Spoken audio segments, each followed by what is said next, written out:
Le moment où Lucie Namura fut chassée de son mariage, la rue devint étrangement silencieuse. Le portail se referma derrière elle dans un léger cliquetis métallique final, délibéré.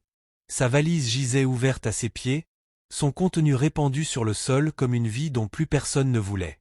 À l'intérieur de la maison, des voix traversaient les murs. Des rires. Une célébration. Quelqu'un d'autre avait déjà pris sa place. Lucie resta là un long moment, immobile. Pas de larmes, pas de cris, seulement la lente prise de conscience que sa loyauté lui avait tout coûté sans rien lui rapporter. Elle s'affaissa sur le trottoir, fixant ses mains vides.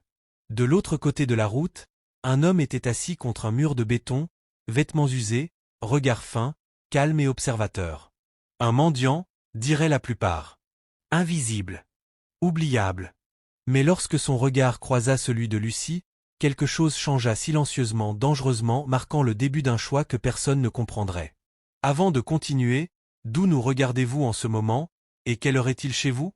Si les histoires de trahison, de dignité et de rédemption inattendue vous touchent, pensez à vous abonner et à rester avec nous. Lucie Namura croyait autrefois que le silence était une forme d'amour. Dans les premières années de son mariage avec Daniel Mohanji, elle se disait que les moments calmes, ceux où les mots manquaient, où les émotions étaient étouffées plutôt que partagées, étaient des signes de maturité. Daniel n'était pas un homme bruyant. Il ne criait pas. Il ne frappait pas. Il ne claquait pas la porte dans un accès de colère. À la place, il se retirait. Et Lucie apprit lentement, douloureusement, à se modeler autour de cette absence. Ils s'étaient rencontrés lorsque Lucie avait 25 ans, alors qu'elle travaillait comme réceptionniste dans une petite entreprise de logistique à la périphérie de Nairobi. Daniel était alors agent junior des opérations, ambitieux, toujours impeccablement habillé, parlant davantage de là où il allait que de là d'où il venait. Lucie admirait cette assurance. Ayant grandi dans un foyer modestanier, où les rêves étaient pratiques et les espoirs mesurés, la confiance de Daniel lui semblait être la promesse de quelque chose de plus grand. Lorsqu'il la remarqua vraiment, elle eut l'impression d'avoir été choisie. Leur cours fut brève mais intense. Daniel parlait de partenariat, de construire un avenir ensemble. Il lui disait qu'elle était différente des autres femmes. « Tu comprends le sacrifice », lui dit-il un jour, souriant comme si c'était un compliment. Lucie le prit comme tel. Le mariage arriva rapidement. La cérémonie fut modeste mais respectable, financée en grande partie par les économies de Lucie et les contributions de sa famille. Daniel promit que lorsque sa carrière décollerait, il rembourserait tout, rendrait chaque sacrifice worthwhile. Lucie le crut. À l'époque, croire venait facilement. La première année ne fut pas malheureuse, mais inégale. Daniel travaillait de longues heures et rentrait épuisé, souvent distrait. Lucie gérait la maison, les repas, les factures, et tout le travail émotionnel nécessaire pour qu'un mariage ressemble à un foyer. Lorsque Daniel se montrait brusque ou restait silencieux pendant des jours, elle se disait que c'était le stress. Lorsqu'il oubliait les anniversaires ou balayait ses préoccupations, elle se rappelait que les hommes à succès portaient de lourds fardeaux. Sois patiente, lui conseillait sa mère au téléphone. Une bonne femme construit un homme. Alors Lucie construisit. Elle se levait avant l'aube pour préparer le petit déjeuner de Daniel. Elle repassait soigneusement ses chemises, s'assurant que les plis soient impeccables.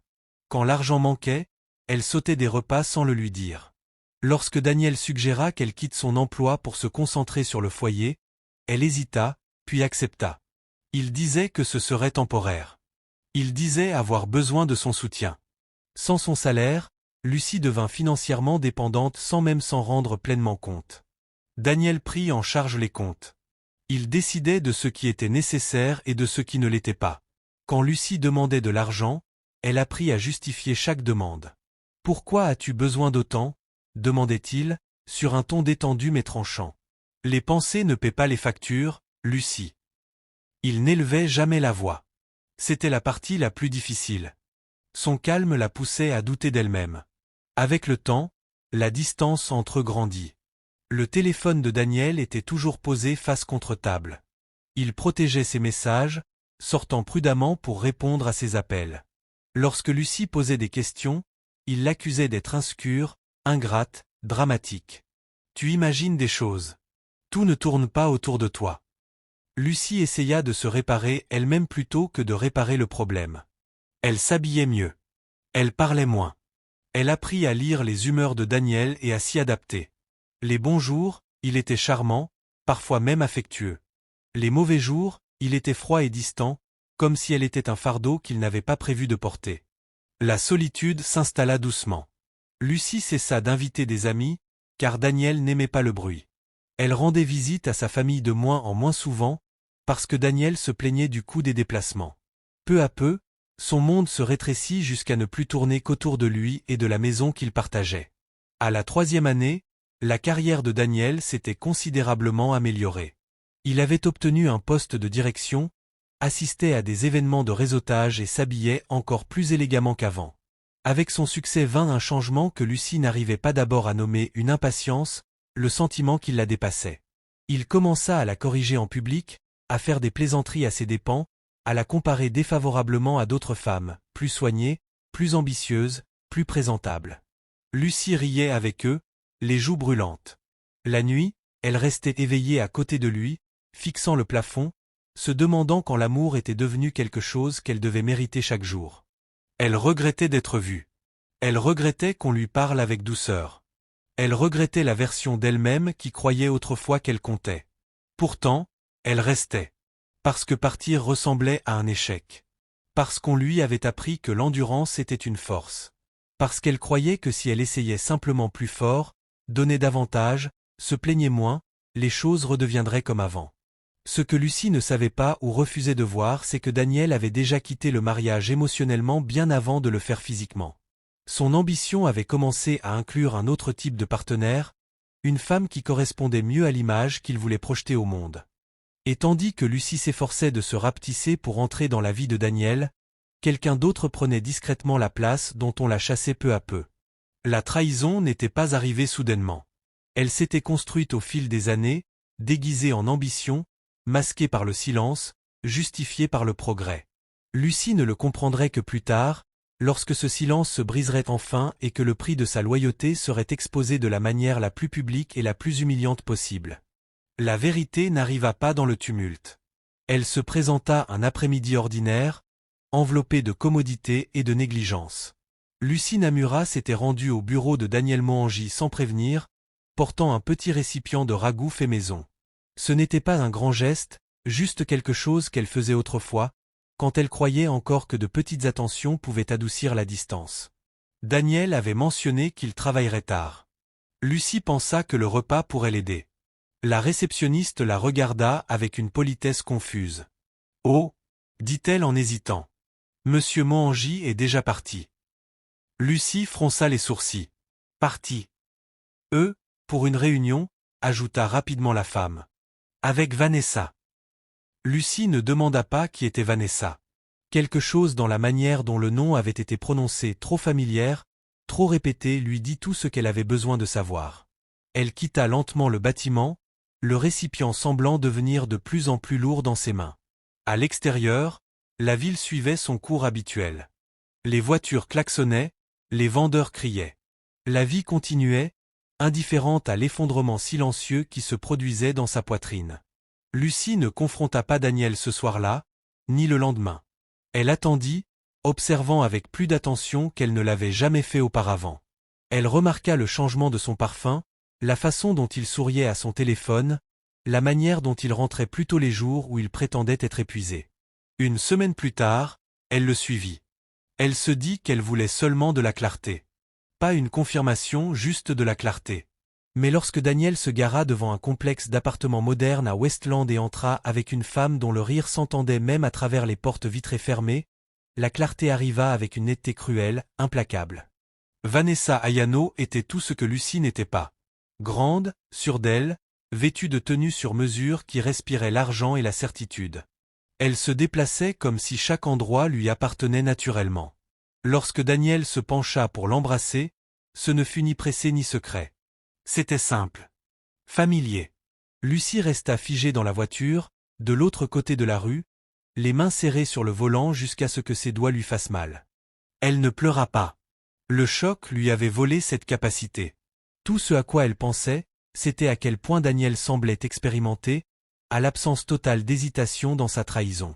Ce soir-là, Lucie lui demanda directement. Est-ce qu'il y a quelqu'un d'autre?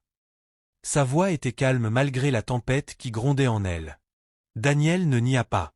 Il soupira comme si elle avait posé une question gênante. Lucie, ne faisons pas ça. Faire quoi? Murmura-t-elle. Demandez la vérité. Il s'adossa à sa chaise, croisa les bras. Vanessa me comprend. Elle soutient mes objectifs. Elle n'a pas constamment besoin d'être rassurée. Lucie le fixa, stupéfaite. Je t'ai soutenu quand tu n'avais rien. Et je l'apprécie, répondit-il froidement. Mais les gens évoluent. Toi, tu es resté la même. Ces mots frappèrent plus fort qu'une gifle. En quelques jours, la situation s'aggrava. Vanessa commença à apparaître ouvertement lors des événements professionnels de Daniel, au dîner auquel Lucie l'accompagnait autrefois. Il n'y avait aucune tentative de discrétion. Le message était clair, Lucie était en train d'être remplacée. Quand Daniel lui demanda enfin de partir, ce ne fut pas présenté comme de la cruauté, mais comme une nécessité pratique. Cette situation ne fonctionne plus, dit-il un soir, debout dans le salon qu'ils avaient autrefois peint ensemble. Vanessa va emménager. Lucie rit doucement, non parce que c'était drôle, mais parce que l'alternative était de s'effondrer complètement. Tu veux juste que je parte. Tu trouveras une solution, répondit-il. Tu y arrives toujours. Elle pensa que c'était le pire. Elle se trompait. La famille de Daniel arriva le lendemain matin. Sa mère s'assit raide sur le canapé, les lèvres pincées. Sa sœur évitait totalement le regard de Lucie. Quand Lucie tenta d'expliquer, de rappeler les années de sacrifice et de loyauté, la mère de Daniel l'interrompit d'un geste de la main. Une femme qui ne sait pas garder son mari a manqué à son devoir, déclara-t-elle. Daniel a besoin de paix, pas de drame. Vanessa arriva peu après, impeccablement vêtue, se comportant comme une invitée d'honneur. Elle observa Lucie de haut en bas, une seule fois, son expression indéchiffrable. « Oh, dit-elle légèrement. Je ne savais pas que tu étais encore là. Daniel m'a dit que tout serait déjà réglé. » Réglé. Lucie sentit quelque chose se fissurer en elle. À midi, sa valise était prête, remplie surtout de vêtements qu'elle avait achetés bien avant le mariage. Les cadeaux qu'elle avait offerts à Daniel restèrent derrière. Les meubles aussi. La maison qu'elle avait tenté de bâtir également. Alors qu'elle franchissait le seuil, Daniel se tenait à la porte, le visage soigneusement neutre. « Tu n'étais pas obligé de rendre ça si difficile, » dit-il. Lucie se retourna une dernière fois vers lui. « C'est toi qui as rendu ça impossible. » Le portail se referma derrière elle. C'est ainsi que Lucie Namura devint invisible. Dans les jours qui suivirent, l'humiliation s'approfondit. Les amis cessèrent d'appeler. Les connaissances communes choisirent un camp ou le silence. Les rumeurs se répandirent rapidement, déformées en quelque chose de laid. Elle ne le satisfaisait pas. Elle était trop effacée. Elle le freinait. Lucie chercha du travail, mais sans expérience récente ni référence, les portes se fermaient poliment. Elle loua une petite chambre près du marché, payée avec le peu d'économie qui lui restait. La nuit, elle restait éveillée, écoutant les bruits de la ville, se demandant comment tout ce pour quoi elle avait travaillé avait pu disparaître aussi complètement. La blessure la plus profonde n'était pas la perte de Daniel. C'était la réalisation que l'amour qu'elle avait donné si librement avait été traité comme jetable. Elle repassait les conversations dans sa tête, cherchant les signes qu'elle avait manqués, les moments où elle aurait pu parler, exiger davantage, partir plus tôt. Le regret s'installa comme un brouillard épais. Un après-midi, alors qu'elle achetait des légumes avec ses derniers billets, Lucie tomba sur Daniel et Vanessa ensemble. Vanessa sourit en la voyant, lentement, délibérément. « Oh, dit-elle. J'espérais qu'on se croiserait. » Daniel bougea mal à l'aise, mais ne dit rien. « Je voulais juste dire, poursuivit Vanessa, que tout arrive pour une raison. Certaines personnes sont destinées à servir de tremplin. » Lucie ne répondit pas. Elle ramassa simplement son sac et s'éloigna. Le dos droit, le visage calme mais à l'intérieur, quelque chose s'endurcissait. La trahison n'était plus seulement personnelle. Elle était sociale, publique, systémique. Lucie n'avait pas seulement perdu son mariage, elle avait été dépouillée de sa dignité dans une société qui offrait peu de compassion aux femmes tombées en disgrâce. Ce soir-là, seule dans sa chambre louée, Lucie posa son front contre le mur et se permit de pleurer pour la première fois depuis son départ. Les larmes coulèrent en silence, sans éclat, s'imprégnant dans l'oreiller mince sous sa tête. Elle ne pleura pas pour Daniel. Elle pleura pour la femme qu'elle avait été fidèle, pleine d'espoir, croyant que la bonté suffisait toujours. Ce que Lucie ne savait pas encore, c'est que cette chute publique n'était pas la fin de son histoire, mais le dégagement d'un chemin qu'elle n'aurait jamais choisi volontairement.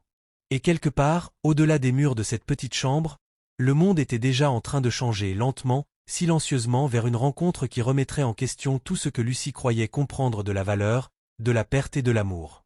La chambre que louait Lucie Namura était à peine assez grande pour contenir un lit, une chaise et un étroit passage entre les deux. Les murs étaient fins, la peinture écaillée, et l'unique fenêtre donnait sur un autre bâtiment si proche que la lumière du soleil n'atteignait la pièce qu'en pâles fragments l'après-midi. Ce n'était pas le genre d'endroit qu'elle s'était imaginé habiter à 32 ans, mais c'était tout ce qu'elle pouvait se permettre pour le moment.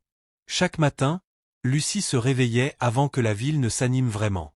Non pas parce qu'elle avait un endroit où aller, mais parce que rester immobile rendait ses pensées trop bruyantes. Elle se lavait le visage à l'eau froide, s'habillait avec soin dans les vêtements les plus propres qu'elle possédait, puis sortait.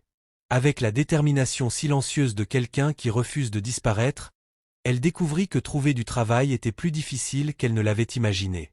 Elle allait de bureau en bureau, de marché en marché, serrant contre elle un dossier contenant ses anciens diplômes et un CV qui lui semblait soudainement embarrassant de minceur. Les réceptionnistes souriaient poliment.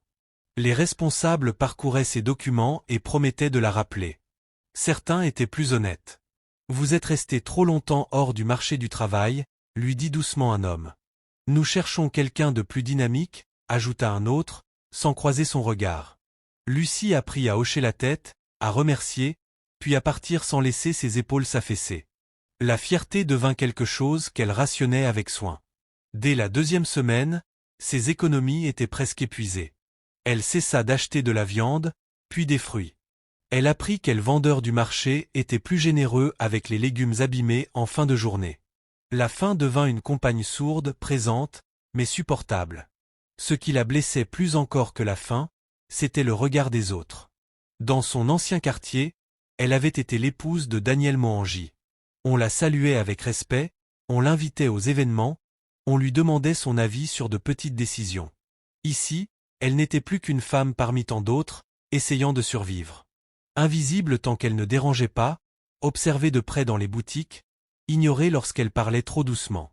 Un après-midi, Lucie surprit deux femmes chuchotant derrière elle à un étal. « C'est elle, » dit l'une. « Celle dont le mari est parti avec cette femme d'affaires. »« J'ai entendu dire qu'elle n'arrivait pas à le rendre heureux, » répondit l'autre. « Que veux-tu » Lucie paya ses légumes les mains tremblantes et s'éloigna sans se retourner. Les mots la suivirent malgré tout, s'accrochant à ses vêtements comme de la poussière. La nuit, la solitude devenait plus lourde. Lucie était allongée sur son lit étroit, écoutant les disputes à travers les murs, les pleurs des bébés, les radios jouant à faible volume. Tout le monde autour d'elle semblait avoir un endroit où appartenir, même imparfait. Lucie se sentait suspendue entre deux états. Plus une épouse, pas encore autre chose. Elle regrettait les choses simples. Cuisiner sans compter les pièces, rire sans vérifier qui pouvait entendre, être touchée avec affection plutôt qu'indifférence. Certaines nuits, la colère surgissait, brûlante et tranchante. Contre Daniel. Contre Vanessa. Contre la famille de Daniel. Contre elle-même. D'autres nuits, la colère se dissipait, ne laissant que l'épuisement et une tristesse sourde, persistante. C'est lors de l'un de ces jours plus calmes que le chemin de Lucie frôla quelque chose de nouveau. Elle avait passé la matinée à traverser la ville, suivant des pistes qui ne menaient nulle part. En milieu d'après-midi, ses pieds lui faisaient mal et le soleil s'abattait sans pitié. Elle s'arrêta près d'un carrefour très fréquenté, s'adossant à une barrière de béton pour reprendre son souffle. C'est alors qu'elle le remarqua. Il était assis à quelques mètres, partiellement à l'ombre d'un panneau publicitaire décoloré.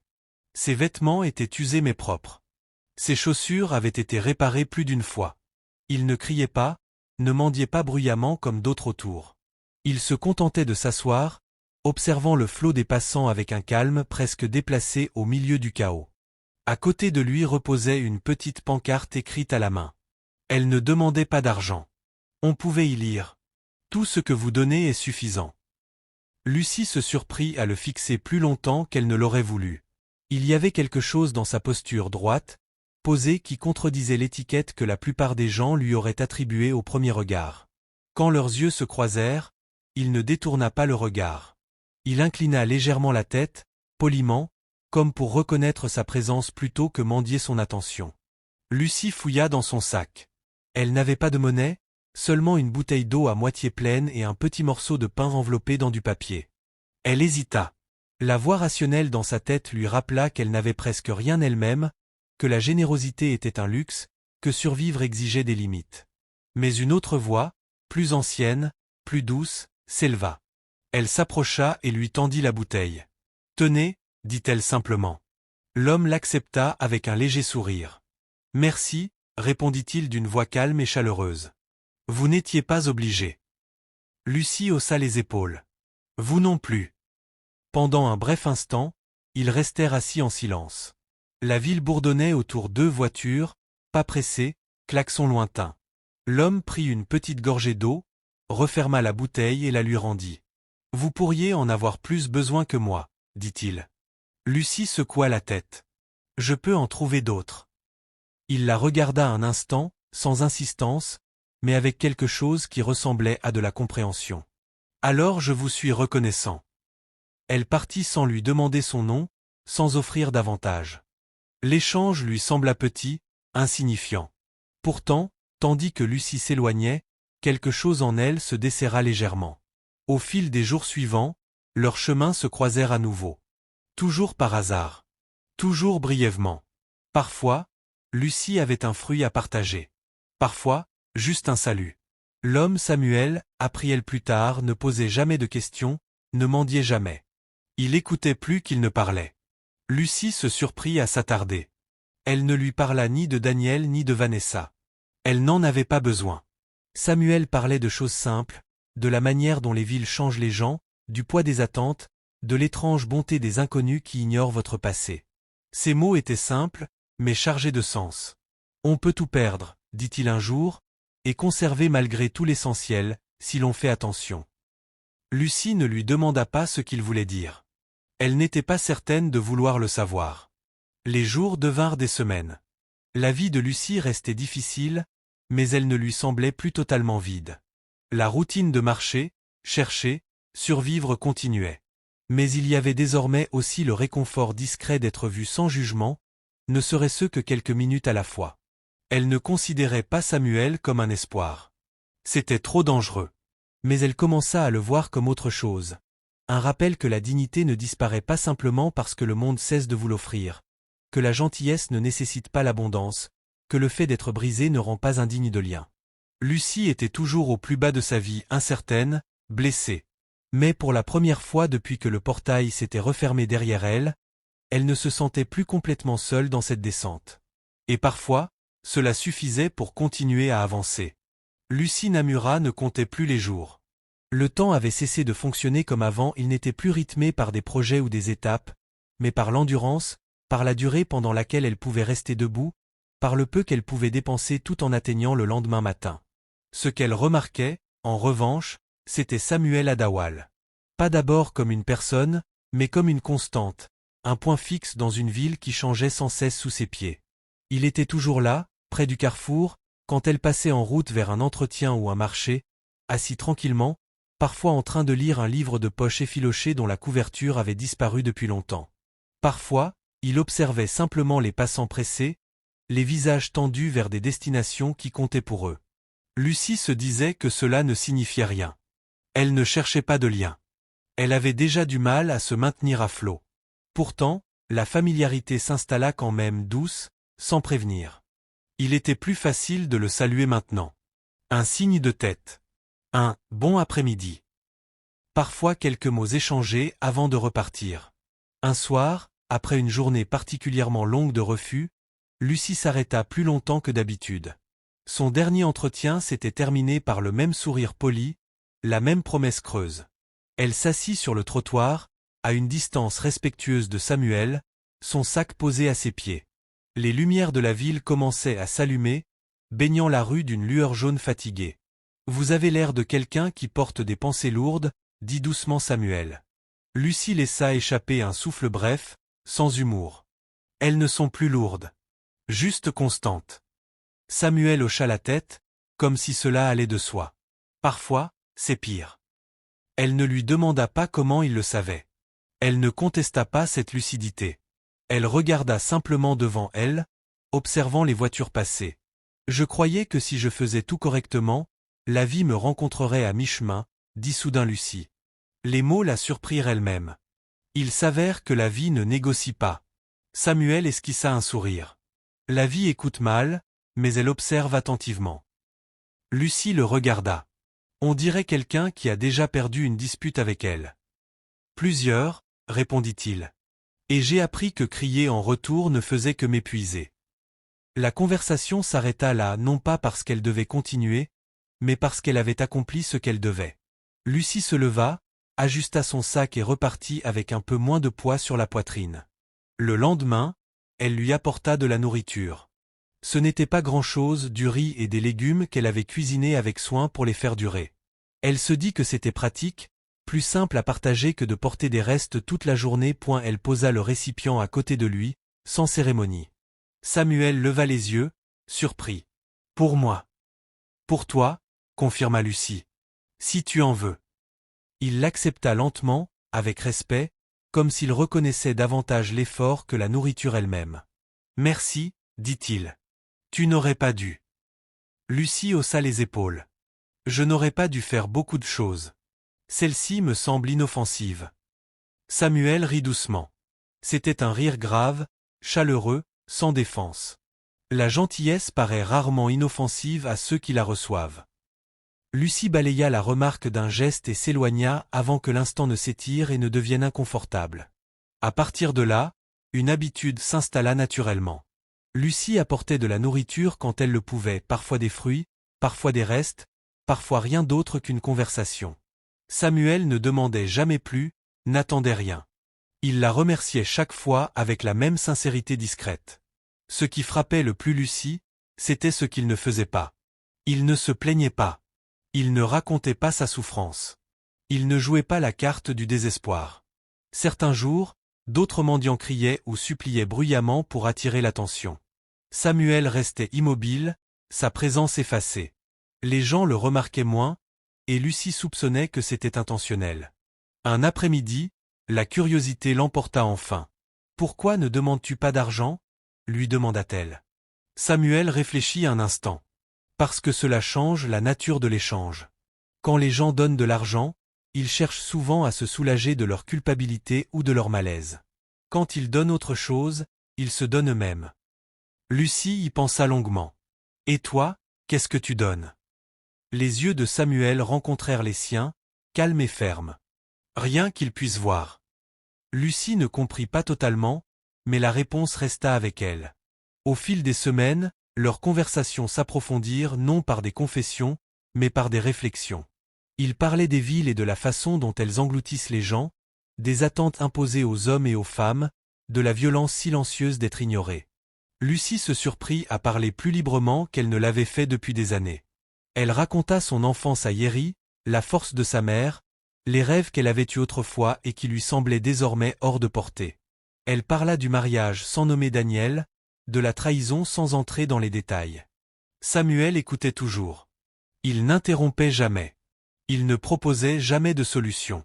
Quand Lucie s'arrêtait, incertaine d'en avoir trop dit, il se contentait de hocher la tête, comme pour reconnaître la vérité de son vécu sans chercher à la remodeler. « Tu sais, » dit Lucie un soir, « les gens pensent que la solitude est ce qu'il y a de pire. »« Et toi, tu ne le crois pas » demanda Samuel. « Je pense que ne pas être vu est pire, » répondit-elle.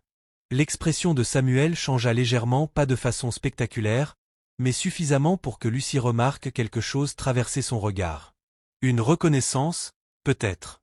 Ou un souvenir. Oui, dit-il doucement. C'est bien pire. Il y eut des moments. Lucie se surprit à sourire sans raison apparente. Des moments où elle réalisa qu'elle attendait ces conversations avec impatience, ces courtes poches de calme. Cela l'effrayait. Elle n'avait pas prévu de ressentir quoi que ce soit à nouveau. Pas après Daniel. pas après tout ce qu'on lui avait pris. L'attachement émotionnel lui semblait imprudent, dangereux. Mais c'était différent. Samuel ne réclamait pas de place dans sa vie. Il n'occupait aucun territoire. Il offrait une présence sans attente. En sa compagnie, Lucie n'avait pas besoin de jouer la force ou la compétence. Elle pouvait simplement exister. Un après-midi, alors que Lucie s'apprêtait à partir, Samuel parla de nouveau. « Tu ne me dois pas ça », dit-il en désignant d'un geste léger la nourriture ou le temps qu'elle lui donnait. Lucie s'arrêta. « Je le sais. »« Alors pourquoi reviens-tu toujours ?» Lucie réfléchit avec soin. La réponse honnête monta à ses lèvres avant qu'elle ne puisse l'arrêter. « Parce que quand je suis ici, dit-elle, je n'ai pas l'impression d'être quelque chose qui a échoué. » Samuel la regarda longuement. Puis il hocha une fois la tête. « C'est important. » Ce fut la chose la plus proche que l'un ou l'autre osa dire pour nommer ce qui était en train de naître entre eux. Ce soir-là, Lucie rentra dans sa chambre louée avec un étrange sentiment de calme. Sa vie restait incertaine, son avenir flou. Elle n'avait toujours pas de travail, pas de sécurité, pas de garantie. Mais quelque chose avait changé pour la première fois depuis la fin de son mariage. Lucie sentait que sa valeur n'était plus mesurée par ce qu'elle pouvait offrir ou endurer. Elle était simplement reconnue. Elle n'appela pas cela de l'espoir. Elle appela cela un espace pour respirer. Et parfois, c'est ainsi que commence la guérison. Non par de grands gestes ou des changements soudains, mais par la décision silencieuse de continuer à se présenter là où la gentillesse a le droit d'exister. Lucie Namura recommença à remarquer la ville. Ce n'était pas que Nairobi avait changé. Les rues étaient toujours bondées, le bruit toujours constant, l'air toujours chargé d'urgence et d'impatience. Mais quelque chose en elle avait suffisamment bougé pour qu'elle voie des détails autrefois ignorés. La femme qui vendait du thé chaque matin avec le même sourire appliqué. L'agent de sécurité qui faisait traverser les enfants bien après la fin de son service. La bonté fatiguée qui vivait discrètement sous la rudesse de la ville. Ses journées restaient difficiles. Elle marchait encore de longues distances avec des chaussures usées, rentrait encore dans sa petite chambre avec plus de questions que de réponses, comptait encore ses pièces avant chaque achat. Mais désormais, à travers la lutte, un rythme s'était installé, un rythme qui la stabilisait. Samuel Adawal faisait partie de ce rythme. Leur rencontre n'était jamais planifiée. Lucie n'organisait pas ses journées autour de lui, et Samuel ne lui demandait jamais quand elle reviendrait. Pourtant, d'une manière ou d'une autre, ils continuaient à se retrouver au même carrefour, sous le même panneau publicitaire délavé, durant ces heures intermédiaires où la ville ralentit juste assez pour respirer. Lucie continua d'apporter de la nourriture quand elle le pouvait. Non parce que Samuel en avait besoin, elle soupçonnait qu'il pouvait survivre sans ses offrandes, mais parce que donner lui faisait du bien. Cela lui rappelait qu'elle était encore capable de générosité, même lorsque sa propre coupe semblait presque vide. Un après-midi, alors qu'elle lui tendait un petit récipient de haricots et de riz, Samuel la regarda avec une douce inquiétude. « Tu maigris » dit-il.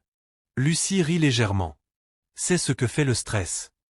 C'est ce que fait l'oubli de soi » corrigea-t-il. Elle haussa les épaules, mal à l'aise. « Je n'ai pas le luxe de m'inquiéter pour moi en ce moment. » Samuel accepta la nourriture, mais ne l'ouvrit pas immédiatement. C'est une croyance dangereuse. Lucie fronça les sourcils. Survivre n'est pas dangereux. C'est nécessaire. Oui, répondit-il calmement. Mais survivre sans considération pour soi devient autre chose. Une endurance sans dignité. Les mots restèrent suspendus entre eux. Lucie s'assit à côté de lui, adossée au mur de béton. Tu parles comme quelqu'un qui a eu le temps de réfléchir. Samuel esquissa un sourire. Trop de temps. Elle l'observa plus attentivement que d'habitude, les rides autour de ses yeux, la manière soignée dont il repliait ses mains, l'immobilité maîtrisée de sa posture. Il ne semblait pas brisé. S'il y avait quelque chose, c'était plutôt une forme de choix conscient. « Tu n'as pas toujours été comme ça, n'est-ce pas ?» demanda-t-elle.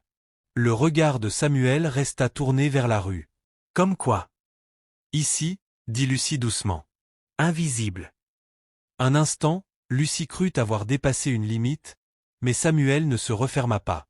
Il inspira lentement. « Non, » dit-il. « Je ne l'étais pas. » Elle attendit, mais il n'ajouta rien. Lucie respecta ce silence. Elle avait appris, dans la douleur, que les gens se révélaient à leur propre rythme, ou pas du tout. Dans les jours qui suivirent, la recherche d'emploi de Lucie devint plus urgente. Son loyer arrivait à échéance, et elle avait à peine de quoi le payer. Elle accepta des travaux temporaires partout où elle le pouvait. Nettoyer des bureaux le soir, aider des vendeurs à ranger leurs étals, assister dans un petit café qui la payait à la journée point le travail était épuisant, mais il lui apportait quelque chose qu'elle n'avait pas ressenti depuis longtemps, le sentiment d'agir par elle-même. Elle en parla à Samuel un soir, la voix fatiguée mais fière. « Ce n'est pas grand-chose, dit-elle, mais c'est honnête. » Samuel hocha la tête avec approbation. Le travail honnête a une façon bien à lui de restaurer les gens. Lucie sourit. « Tu parles comme ma mère. » Alors, répondit-il, elle doit être une femme sage. Elle éclata de rire, surprise par la facilité avec laquelle cela venait. À mesure que leur conversation s'approfondissait, Lucie commença à remarquer autre chose, la perception de Samuel des gens. Il voyait les rapports de pouvoir, les changements subtils de comportement, les hiérarchies silencieuses qui façonnaient les interactions. Il en parlait sans amertume, mais avec clarté. La plupart des cruautés, disait-il, viennent de la peur déguisée en certitude. Lucie pensa à Daniel, à Vanessa, à la façon dont il l'avait traitée une fois qu'elle ne correspondait plus à leur récit. « Ça sonne juste », murmura-t-elle. Un soir, alors que Lucie s'apprêtait à partir, Samuel l'arrêta. « Lucie, dit-il doucement, puis-je te poser une question ?» Elle se retourna. « Bien sûr. Pourquoi es-tu restée si longtemps ?» La question n'était pas accusatrice. Elle ne portait aucun jugement. Elle était simplement curieuse. Lucie sentit sa poitrine se serrer. « Je pensais que partir voulait dire que j'avais échoué, » avoua-t-elle. « Je croyais que l'amour se mesurait à ce que l'on pouvait endurer. » Samuel hocha lentement la tête. « Beaucoup de gens le croient. »« Et toi ?» demanda-t-elle. Il soutint pleinement son regard. « Non. Je crois que l'amour se mesure à la sécurité que l'on ressent quand on est honnête. » Ces mots touchèrent quelque chose de profond en Lucie. Elle réalisa soudainement qu'elle ne s'était jamais sentie en sécurité pour être honnête dans son mariage. Pas totalement, pas sans conséquence. Elle avala sa salive. « Je ne sais pas si je sais encore faire ça. » La voix de Samuel s'adoucit. « Tu le fais déjà. » Lucie rentra ce soir-là l'esprit embrouillé. Au fil des semaines suivantes, quelque chose de subtil mais indéniable se produisit. Lucie commença à tenir à Samuel, non comme à une solution, ni comme à une fantaisie, mais comme à une personne. Elle remarquait quand il n'était pas à l'intersection. Elle ressentait une pointe d'inquiétude lorsque plusieurs jours passaient sans le voir. Elle craignait de franchir une limite qu'elle s'était juré de ne pas approcher. Elle n'était pas prête à aimer de nouveau. Elle n'était même pas sûre de le vouloir un jour. Mais elle faisait confiance à Samuel, et cette confiance l'effrayait plus que la trahison ne l'avait jamais fait. Un après-midi, Lucie le trouva debout au lieu d'être assis. Il semblait instable, une main appuyée contre le mur. « Ça va ?» demanda-t-elle immédiatement. Samuel balaya l'inquiétude d'un geste. « Juste fatigué. »« Tu n'as pas l'air juste fatigué, » insista Lucie. Il lui adressa un sourire rassurant. « J'ai connu pire. » Lucie ne discuta pas, mais l'inquiétude demeura. Plus tard dans la soirée, seule dans sa chambre, Lucie réalisa à quel point la présence de Samuel avait commencé à compter. Elle repensa à leur conversation, au respect silencieux, à la manière dont il ne minimisait jamais sa douleur ni n'essayait de la remodeler. Elle se demanda ce que cela signifierait s'il disparaissait. Cette pensée la troubla profondément. Lucie n'avait pas choisi l'amour, pas consciemment. Elle avait choisi la gentillesse, la constance, l'honnêteté. Quelque part en chemin, ses choix avaient bâti quelque chose de fragile et de réel. Elle ne savait pas encore que Samuel Adowell portait un passé bien plus lourd que le sien. Que son calme était forgé par la perte, non par la paix. Que sa présence dans sa vie n'était pas accidentelle, mais soigneusement choisie. Pour l'instant, Lucie savait seulement ceci. Pour la première fois depuis que sa vie s'était effondrée, elle se sentait vue sans être examinée, valorisée sans être évaluée. Et dans cet espace silencieux entre la survie et l'abandon, quelque chose de nouveau prenait racine. Pas l'espoir, pas l'amour, mais le courage de croire que la dignité pouvait encore grandir, même dans les endroits les plus inattendus. Lucie Namura ne chercha pas à analyser Samuel Adawal. Au début, elle se disait simplement observatrice de nature, une vieille habitude née d'années passées à vivre prudemment, à mesurer ses mots, à observer les humeurs. Mais à mesure que les semaines passaient, de petites incohérences dans la présence de Samuel commencèrent à ressortir, discrètement, avec insistance. Elles n'étaient pas spectaculaires. Elles étaient subtiles, et c'est ce qui les rendait difficiles à ignorer. Samuel ne se précipitait jamais pour obtenir de la nourriture comme le faisaient les autres quand des gens déposaient des pièces dans leurs paumes ouvertes. Il les acceptait avec gratitude, mais sans urgence. Parfois, il redirigeait l'argent vers un autre mendiant un peu plus loin dans la rue, comme si le besoin était un fardeau partagé plutôt qu'une compétition. Il parlait anglais avec une aisance qui semblait instruite, soignée, mais jamais prétentieuse. Son vocabulaire changeait naturellement selon son interlocuteur. Simple avec les enfants, précis avec les professionnels, chaleureux avec Lucie. Ce n'était pas seulement le langage de la survie. C'était celui de quelqu'un qui avait traversé de nombreux mondes. Un après-midi, Lucie mentionna un entretien raté dans une entreprise de logistique de taille moyenne. Ils se développent trop vite, dit Samuel pensivement. Sans renforcer leurs systèmes internes, ils épuiseront leur personnel en moins de 2 ans. Lucie cligna des yeux. Tu connais cette entreprise? Je connais le schéma, répondit-il. C'est courant. Elle l'observa attentivement. Tu parles comme un consultant. Samuel esquissa un faible sourire. On m'a appelé de bien des façons. Lucie rit, mais la remarque s'ancrera dans son esprit. Il y eut d'autres moments. Samuel ne sursautait jamais en présence de l'autorité. Lorsque des policiers passaient pour interroger des vendeurs ambulants ou chasser des mendiants, Samuel restait calme, obéissant, mais sans peur. Sa posture ne changeait pas. Il ne se ratatinait pas.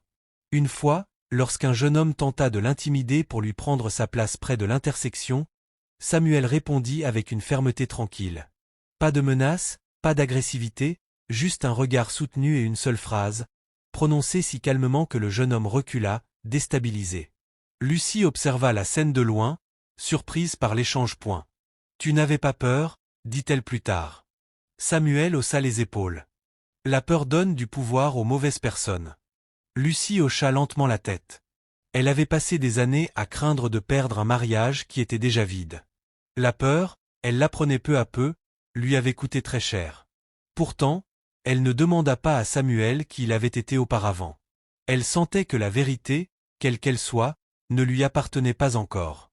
Ce que Lucie demanda finalement fut plus simple. « Pourquoi ici ?» demanda-t-elle un soir alors qu'il regardait le ciel s'assombrir. « Cette ville a tant de recoins.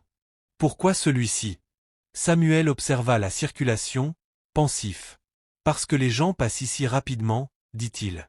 « Ils ne s'attardent pas assez longtemps pour projeter trop de choses sur toi. » Lucie inclina la tête. « Tu n'aimes pas qu'on projette des choses sur toi. »« Je préfère être observé, » répondit-il. « Il y a une différence. » Lucie pensa à Daniel, aux attentes qu'il avait fait peser sur elle, au rôle qu'il avait façonné et exigé qu'elle remplisse. « Oui, » dit-elle doucement. « Il y en a une. » Leurs conversations continuèrent de s'approfondir, non par des confidences, mais par la réflexion.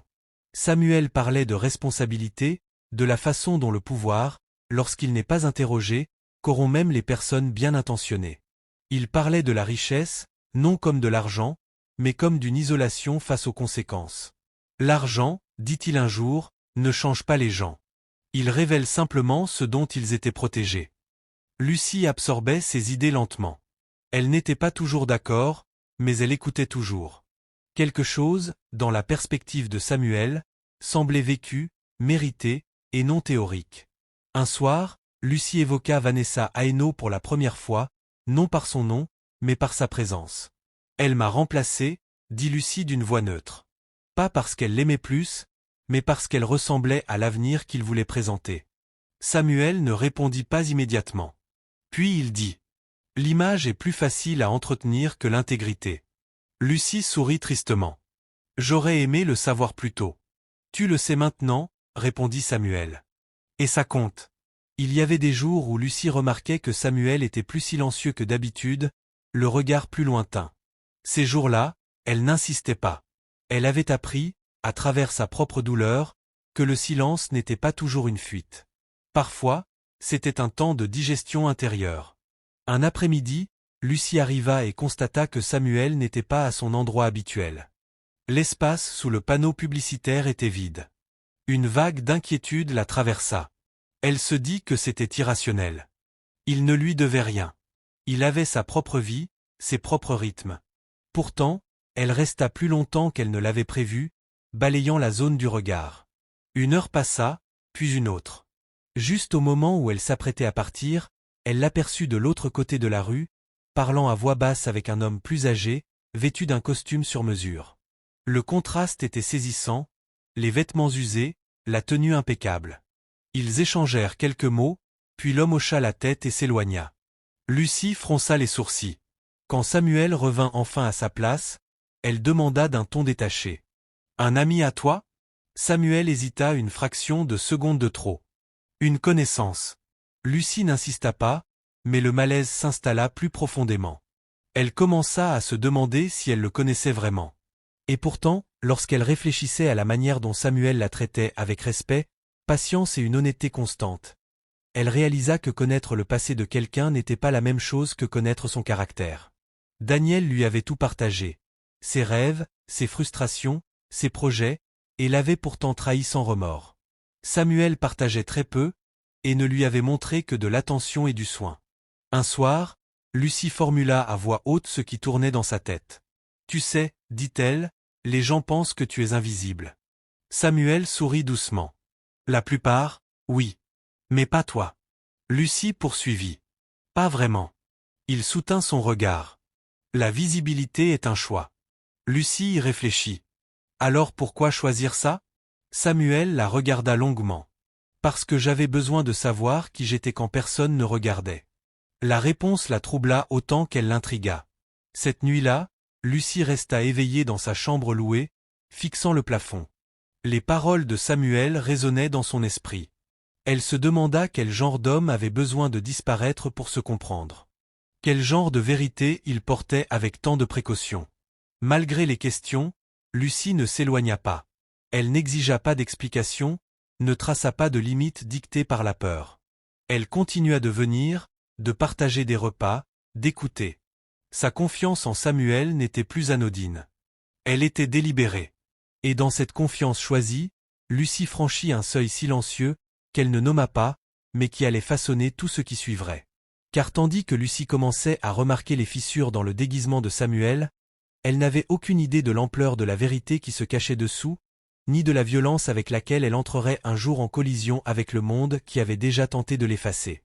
Pour l'instant, elle savait seulement ceci. L'homme que la ville ignorait était bien plus qu'il n'y paraissait. Et la femme que la ville avait rejetée n'était plus disposée à se laisser tromper par les apparences. Lucie Namura ne tomba pas amoureuse d'un seul coup.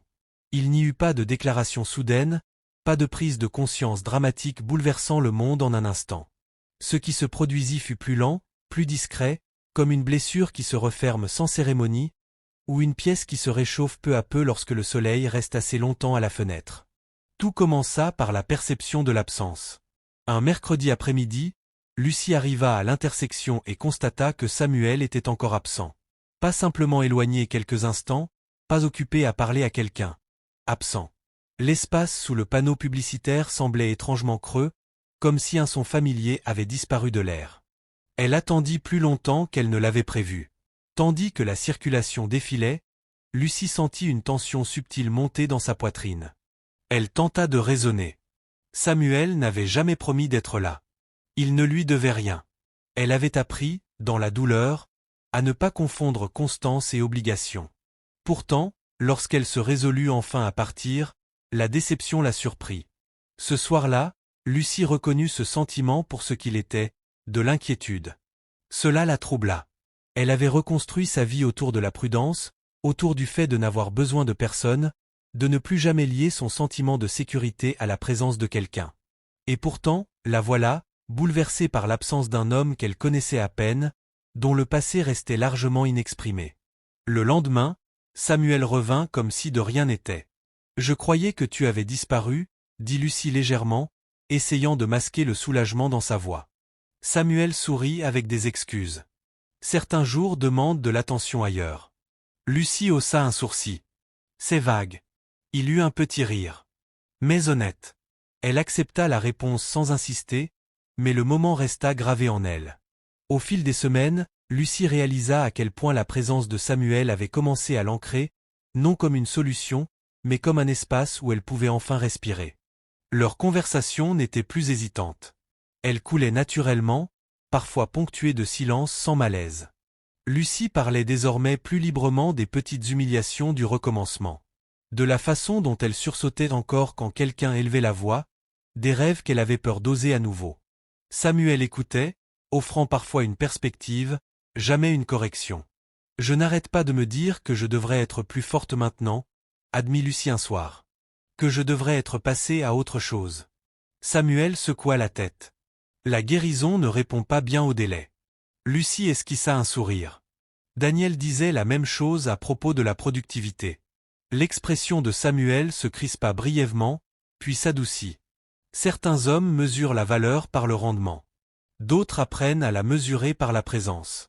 Lucie le regarda. « Et toi ? » ?»« Je la mesure par ce qui reste quand tout le reste est arraché. » Les mots restèrent suspendus. Lucie se surprit à attendre ces moments, non avec excitation, mais avec quelque chose de plus stable, une anticipation sans anxiété. Cela l'effrayait précisément parce que cela lui semblait sûr. Un soir, tandis que les lumières de la ville s'allumaient, Lucie resta assise près de Samuel plus longtemps que d'habitude. L'air était chaud, les sons de Nairobi s'installaient dans leur rythme nocturne familier. « Est-ce que l'homme que tu étais te manque parfois ?» demanda-t-elle soudain. Samuel réfléchit attentivement. « Parfois, » dit-il. « Mais pas les illusions. »« Quelles illusions ? » ?»« Que le pouvoir te protège de toi-même, » répondit-il. « Ce n'est pas le cas. » Lucie hocha lentement la tête. « Je croyais que l'amour le ferait. » Samuel croisa son regard. « Il le peut, mais seulement quand il est réciproque. » Les mots tombèrent doucement, mais avec fermeté. Lucie sentit un déplacement silencieux en elle. Elle comprit que ce qu'elle ressentait pour Samuel n'était ni une fuite, ni un désespoir, ni une illusion. C'était une reconnaissance, le sentiment d'être rencontrée là où elle était réellement, et non là où elle prétendait être. Ce soir-là, tandis que Lucie rentrait à pied dans sa chambre louée, elle admit enfin la vérité autour de laquelle elle tournait depuis des jours. Elle s'attachait, non pas à l'idée de Samuel, ni à ce qu'il représentait, mais à la manière dont il la traitait avec dignité, patience et un respect inébranlable. À la façon dont il ne la faisait jamais se sentir petite ou redevable. À la manière dont il permettait à sa douleur d'exister sans exiger qu'elle se justifie. Lucie ne se hâta pas de définir ce sentiment. Elle avait appris le danger des étiquettes posées trop vite. À la place, elle établit des limites en silence. Elle ne dépendait pas de Samuel pour l'argent ou le soutien. Elle n'abandonnait ni sa recherche d'emploi ni ses petites sources de revenus. Elle continuait de construire son indépendance, brique après brique. Quoi que ce soit, elle voulait que cela grandisse aux côtés de sa force, et non à sa place. Samuel semblait le comprendre instinctivement. Il ne lui proposa jamais de réparer sa situation, ne suggéra jamais qu'elle méritait mieux comme prélude au contrôle. Il encourageait son travail, sa persévérance, sa confiance en elle. « Ta reconstruction, dit-il un jour, compte plus que l'arrivée. » Lucie emporta ces mots avec elle dans chaque longue journée. Il y eut pourtant des moments où la proximité frôlait quelque chose de plus tangible. Un sourire partagé qui durait un peu trop longtemps. Un bref effleurement de main en se passant de la nourriture. Une conscience muette qui s'installait entre eux. Un après-midi, Lucie se surprit à se demander ce que cela ferait de poser sa tête sur l'épaule de Samuel. La pensée la surprit. Elle n'y donna pas suite. À la place, elle nomma sa peur. « J'ai peur, » admit-elle un soir, la voix basse. « Pas de toi. De moi-même. » Samuel se tourna complètement vers elle. « De quoi exactement ? » « De confondre encore la gentillesse avec la sécurité, » dit Lucie. « De dépendre de quelqu'un avant d'être prête. » Samuel hocha lentement la tête. « C'est une peur légitime. Tu n'es pas offensé ? » « Non, » répondit-il. « Une confiance qui grandit sans peur n'est pas de la confiance. C'est de l'aveuglement. » Lucie sentit quelque chose se desserrer dans sa poitrine. Ils restèrent assis en silence après cela. À l'aise, pensifs. Quelques jours plus tard, Lucie essuya un nouveau refus, cette fois de la part d'une entreprise qu'elle espérait différente. Elle revint à l'intersection épuisée, sa détermination ébranlée, inquiète. Samuel le remarqua immédiatement. « Tu n'as pas besoin d'être forte aujourd'hui, dit-il doucement. Lucie avala difficilement sa salive. Je ne sais pas comment ne pas l'être. Samuel lui tendit une bouteille d'eau. Alors sois juste honnête. Ces mots brisèrent la maîtrise qu'elle maintenait avec tant de soin. Les larmes montèrent sans prévenir. Lucie se détourna, gênée. Samuel ne s'approcha pas. Il ne la toucha pas. Il resta simplement là. Quand les larmes cessèrent, Lucie expira d'un souffle tremblant. Merci. Pourquoi? De ne pas essayer de me sauver. Samuel sourit doucement. Tu le fais déjà toi-même. À cet instant, Lucie comprit quelque chose d'essentiel. Elle ne tombait pas amoureuse parce qu'elle était brisée. Elle tombait amoureuse parce qu'elle guérissait. Le lien entre eux ne naissait pas du besoin, mais d'une reconnaissance mutuelle. Deux personnes dépouillées de leurs illusions, se rencontrant sans armure. Lucie ne savait pas encore comment cette histoire se terminerait. Elle ne savait pas qui Samuel était vraiment, ni quelle vérité se cachait encore sous son calme apparent. Mais elle savait ceci, pour la première fois depuis que la trahison avait mis sa vie en pièces, Lucie se sentait émotionnellement en sécurité. Non parce qu'elle avait trouvé la certitude, mais parce qu'elle avait trouvé l'honnêteté. Et elle pressentait que c'était là que commençait l'amour véritable. Le premier murmure parvint à Lucie Namura avant les rires. Il venait d'une femme au marché qui s'arrêta en plein échange lorsque Lucie s'approcha, ses yeux glissant brièvement vers l'intersection où Samuel Adawal s'asseyait souvent. La femme se pencha vers son ami, baissa la voix et parla juste assez fort pour être entendue. C'est elle. Lucie le ressentit comme un changement de température. Elle paya ses légumes, remercia la vendeuse et s'éloigna sans réagir. Des années de mariage lui avaient appris à garder un visage neutre quand quelque chose blessait profondément. Mais les murmures suivirent. Ils se multiplièrent d'abord discrètement. Des regards qui s'attardaient trop longtemps, des conversations qui s'interrompaient lorsque Lucie entrait dans un lieu. Puis ils devinrent plus audacieux. Un après-midi, alors que Lucie passait près d'un groupe de jeunes hommes à l'arrêt de bus, l'un d'eux éclata de rire. « Alors c'est là qu'elle a fini, dit-il. De femme mariée à travailleuse caritative. » Lucie continua d'avancer, le dos droit, le pas assuré. Elle ne se retourna pas. Elle avait appris que la dignité signifiait parfois refuser de reconnaître la cruauté. Ce qu'elle n'avait pas encore appris, c'était à quelle vitesse la cruauté s'organisait lorsqu'on lui en donnait la permission. Cette permission vint de Daniel Mohanji. Lucie le découvrit par hasard, grâce à une ancienne connaissance qui travaillait encore dans le cercle professionnel de Daniel. Elles se croisèrent dans un café, une rencontre maladroite que ni l'une ni l'autre n'avait prévue. « J'ai entendu parler de toi », dit la femme avec prudence après quelques minutes de banalité sur ta situation. Lucie hocha la tête. Les gens entendent beaucoup de choses. La femme hésita. Daniel parle. Lucie sentit sa poitrine se resserrer. Parler de quoi? De la façon dont tu as perdu le sens de ta vie, dit-elle avec précaution, de la façon dont tu passes du temps avec un mendiant maintenant. Il a dit qu'il avait essayé de t'aider, mais que tu avais refusé. Lucie ferma brièvement les yeux. Le schéma familier se révéla avec une clarté douloureuse. Daniel réécrivait l'histoire, se positionnant comme l'homme raisonnable.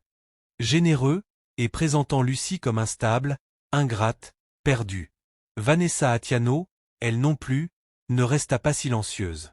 Elle apparut un samedi matin au bord de l'intersection, impeccablement habillée, des lunettes de soleil perchées sur le nez. Lucie la vit avant que Samuel ne la remarque. Vanessa sourit en apercevant Lucie. C'était un sourire qui n'atteignait pas les yeux. Je me demandais si c'était vrai, dit Vanessa en regardant ostensiblement Samuel avant de se tourner vers Lucie. Je pensais que Daniel exagérait. Lucie garda une voix calme. Que veux-tu, Vanessa? Je voulais juste voir, répondit Vanessa avec légèreté. Comprendre jusqu'où tu étais tombée. Samuel se leva lentement. Il ne s'avança pas vers Vanessa, mais sa présence changea, subtile, ancrée.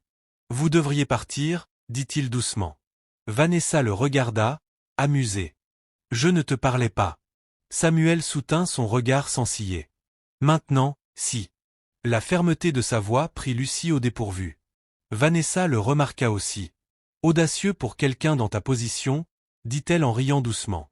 Lucie fit un pas en avant. Cette conversation est terminée. Vanessa haussa les épaules. Bien sûr.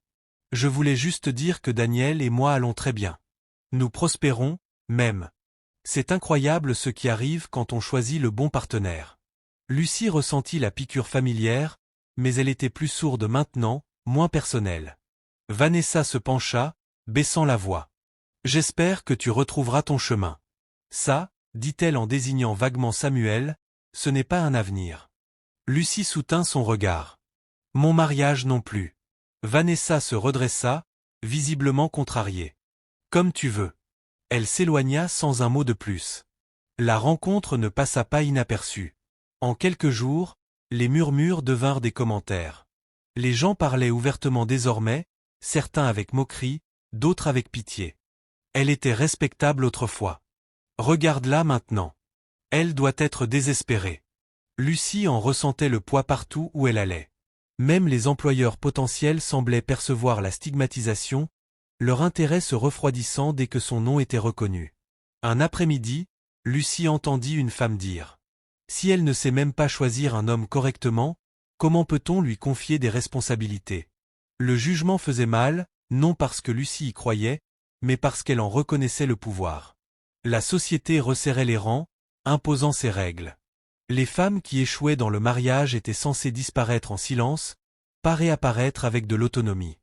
Samuel remarqua le changement immédiatement. « Tu es plus silencieuse, dit-il un soir.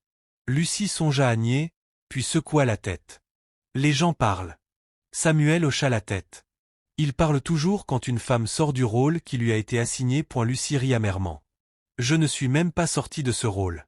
J'en ai été poussé. » Et Samuel dit doucement. « Tu es puni parce que tu refuses d'y retourner en rampant. » Lucie s'adossa au mur, l'épuisement s'infiltrant jusque dans ses os. « Parfois, je me demande s'il ne serait pas plus simple de disparaître. » Samuel se tourna entièrement vers elle. « Ne fais pas ça. » Un seul mot, mais il pesait plus lourd qu'un long discours. « Je ne parle pas physiquement, » précisa Lucie. « Juste socialement. Ne plus être visible. Ne plus être jugé. » Samuel l'observa attentivement. « La visibilité attire le regard critique, dit-il, mais elle invite aussi le changement. » Lucie le regarda avec scepticisme. Le changement fait généralement mal à celui qui passe en premier. Oui, reconnut-il. C'est vrai. Malgré la pression grandissante, Lucie ne cessa pas de voir Samuel. Au contraire, sa détermination se renforça. Non par défi, mais par lucidité. Elle avait vécu selon les attentes des autres et avait été rejetée malgré tout. Elle refusait de répéter ce schéma. Pourtant, la tension se faisait sentir. Un soir, en rentrant dans sa chambre louée, Lucie trouva un mot glissé sous sa porte. Aucun nom, seulement un message écrit d'une écriture soignée. « Tu te ridiculises. » Et un peu de dignité. Lucie fixa le papier un long moment avant de le déchirer en deux, puis en quatre, puis en lambeaux. Elle s'assit sur son lit, les mains tremblantes, non de peur, mais de colère. Le lendemain, Daniel l'affronta directement. Il la trouva près du marché, flanquée de deux connaissances qui semblaient clairement attendre un spectacle. « Ça doit s'arrêter, » dit Daniel d'un ton sec. « Tu t'humilies. » Lucie soutint son regard calmement. « Je ne t'ai pas demandé de t'inquiéter pour moi. »« Tu nuis à ta réputation, » poursuivit-il. « Les gens parlent aussi de moi. » Lucie laissa échapper un rire bref, incrédule. « De toi ? » « Oui, » répliqua-t-il sèchement. « Ça me porte préjudice. Tu étais ma femme. »« Était » insista Lucie. « Tu n'as plus le droit de gérer ma vie. » L'expression de Daniel se durcit. « J'ai essayé de t'aider. »« Tu as essayé de me contrôler » répondit Lucie calmement. « Ce n'est pas la même chose. » Il ricana. « Cet homme, ce mendiant, t'utilise. Tout le monde le voit. » Lucie prit une lente inspiration. Tout le monde voit ce qu'il veut voir. Daniel se pencha vers elle, la voix basse. « Reviens. Je peux parler à Vanessa. On peut trouver une solution. » Lucie sentit quelque chose se figer en elle, solide, inébranlable. « Non, » dit-elle simplement. Daniel se redressa, la colère traversant son visage. « Alors n'attends aucune pitié. » Lucie le regarda s'éloigner, entourée d'approbation et d'arrogance, sans éprouver le moindre regret. Ce soir-là, elle s'assit en silence près de Samuel, la ville bourdonnant autour d'eux. Ils essaient de te briser, dit-il doucement. Lucie hocha la tête. Je sais. Y arrive-t-il? Lucie réfléchit soigneusement. Non. Ils me montrent seulement à quel point ils ne m'ont jamais vraiment vu.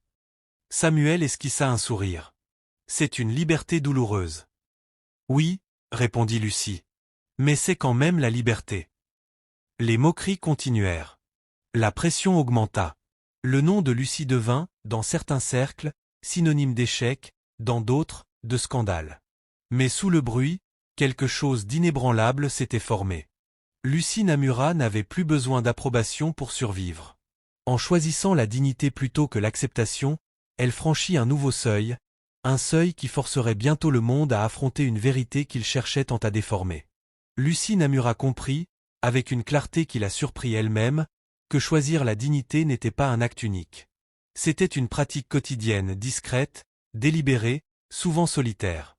Le matin suivant, Daniel la confronta de nouveau. Lucie se réveilla avant l'aube, la ville encore enveloppée de ce calme fragile avant le retour de l'agitation. Elle s'assit au bord de son lit, les pieds sur le sol frais, laissant le poids du mois écoulé s'installer sans le repousser. Les chuchotements, les regards, le mot sous sa porte, la voix de Daniel, convaincue d'avoir le droit de décider pour elle. Elle ne se sentait pas courageuse. Elle se sentait fatiguée. Mais sous cette fatigue se trouvait quelque chose de plus stable que le courage, la résolution. Lucie suivit sa routine, se laver, s'habiller, préparer son sac avec le peu de nourriture qu'elle avait. Lorsqu'elle sortit, le soleil commençait à peine à se lever, teintant les bâtiments d'un or pâle. Pour la première fois depuis longtemps, elle n'éprouva pas le besoin de se presser. À l'intersection, Samuel Adawal était déjà là. Il la salua d'un signe de tête, attentif. « Tu n'as pas beaucoup dormi. » Lucie sourit faiblement. « Assez. » Ils s'assirent côte à côte, regardant la ville s'éveiller. Pendant plusieurs minutes, aucun ne parla. Lucie appréciait que Samuel ne la force jamais à parler, ne lui demande jamais d'expliquer la lourdeur qu'il percevait. « J'ai réfléchi, dit-elle enfin, à ce que Daniel a dit, à ce que tout le monde répète. » Samuel attendit. « Il pense que je choisis cette vie par désespoir, continua-t-elle. Que je m'accroche à toi parce que je n'ai rien d'autre. » Samuel se tourna légèrement vers elle. « Et toi, qu'en penses-tu » Lucie soutint son regard sans hésiter. « Je pense que je me choisis moi-même. » Les mots avaient du poids. Ils étaient réels. Samuel hocha lentement la tête. Peu de gens reconnaissent ce moment quand il arrive. Lucie expira doucement. « J'ai passé des années à me rapetisser pour le confort de quelqu'un d'autre. Je ne le ferai plus. Ni pour Daniel. Ni pour la société. Ni même pour toi. » Elle le regarda attentivement pour s'assurer qu'il comprenait la dernière phrase. Samuel sourit sans offense, sans défense, avec respect. « Je ne voudrais pas que tu le fasses. » Cette réponse compta plus pour Lucie qu'elle ne l'aurait cru. Au fil des jours, Lucie rendit son choix visible, non comme une provocation, mais comme une limite. Elle ne cacha pas son amitié avec Samuel. Elle ne l'expliqua pas non plus. Aux questions intrusives, elle répondit calmement ou pas du tout. Face aux moqueries, elle refusa de réagir. Elle découvrit que cela les déstabilisait plus que la colère. Lucie se concentra sur ce qu'elle pouvait contrôler. Elle accepta davantage de petits travaux temporaires, malgré l'épuisement. Elle économisa avec soin, comptant chaque pièce. Elle s'inscrivit à un cours du soir dans un centre communautaire, une formation de base en comptabilité, pratique, sur laquelle elle pourrait construire. Samuel l'encourageait discrètement, sans jamais orienter ses choix, renforçant simplement sa confiance. « Tu investis dans ton avenir, » lui dit-il un soir. « C'est puissant. » Lucie sourit. « Ça ne paraît pas puissant. Ça paraît lent. » « Les choses lentes durent, » répondit Samuel. Malgré la stabilité qu'elle construisait, Lucie savait qu'elle avançait sur une ligne fragile. La ville ne pardonnait pas facilement aux femmes. Les opportunités restaient rares. Le jugement persistait comme une ombre. Un après-midi, après une longue journée à nettoyer des bureaux, Lucie revint plus tard que d'habitude à l'intersection. Samuel rangeait ses rares affaires, se préparant à partir pour la nuit. « Tu te lasses parfois de tout ça » demanda Lucie doucement. Samuel réfléchit. « Des suppositions ? Oui. Du silence aussi. Lucie hocha la tête. Je crois que je comprends. Elle hésita, puis reprit. Je veux être clair sur quelque chose.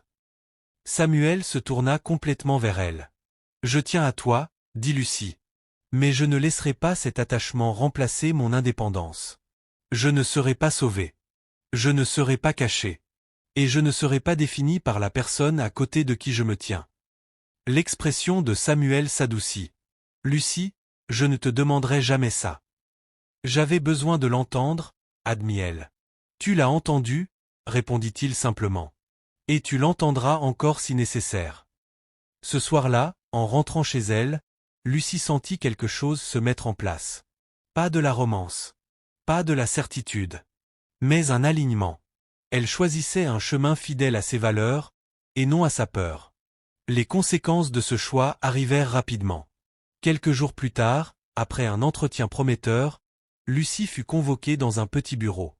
La responsable, une femme d'une quarantaine d'années au regard perçant et au ton mesuré, ferma la porte et croisa les mains. « Je veux être honnête avec vous, dit-elle. Vos qualifications conviennent. Vos références sont bonnes. Mais il y a des inquiétudes. » Lucie se prépara. « À propos de quoi ? » ?»« De votre situation personnelle, répondit prudemment la femme. De votre visibilité. De l'attention qui vous entoure. Lucie sentit la chaleur familière lui monter à la poitrine. Vous parlez de mon divorce et de mes fréquentations. La responsable l'observa longuement. Je suis d'accord avec vous, dit-elle enfin, mais d'autres pourraient ne pas l'être. Lucie hocha la tête. Alors ce n'est peut-être pas le bon endroit pour moi. La femme esquissa un sourire. Peut-être pas. Lucie partit sans amertume, sans supplier. Elle avait appris que certaines portes se fermaient non par échec, mais par désalignement. Quand elle en parla à Samuel, il l'écouta attentivement. « Tu es déçu ?» dit-il. « Oui, » admit Lucie. « Mais je n'ai pas honte. » Samuel hocha la tête. « C'est un progrès. » Ce soir-là, Lucie reçut un message d'un numéro inconnu. « Tu fais une erreur. La fierté ne te nourrira pas. » Lucie fixa l'écran un instant, puis supprima le message sans répondre. Elle avait cessé de négocier sa valeur. La semaine suivante apporta une opportunité inattendue. Une petite association dans laquelle Lucie avait été bénévole des années plus tôt la contacta, cherchant une aide administrative temporaire. Le salaire était modeste, les horaires incertains, mais le travail correspondait à ses valeurs. Elle accepta sans hésiter. Le travail était exigeant, mais porteur de sens. Lucie accompagnait des femmes en transition, veuves, mères célibataires, survivantes en reconstruction. Leurs histoires résonnaient profondément en elle. Sa propre douleur lui donnait perspicacité, patience et empathie. Un après-midi, après une longue journée, Lucie revint à l'intersection, fatiguée mais ancrée. Samuel le remarqua immédiatement. « Quelque chose a changé, dit-il. » Lucie sourit. « Je crois que j'ai trouvé mon équilibre. » Samuel lui rendit son sourire. « Je n'en ai jamais douté. » Lorsque les lumières de la ville s'allumèrent, Lucie s'assit près de lui, ressentant une justesse qu'elle n'avait pas connue depuis des années. Elle ne savait pas ce que l'avenir réservait. Elle ne savait pas qui Samuel était vraiment, ni quel secret se cachait encore sous son calme apparent.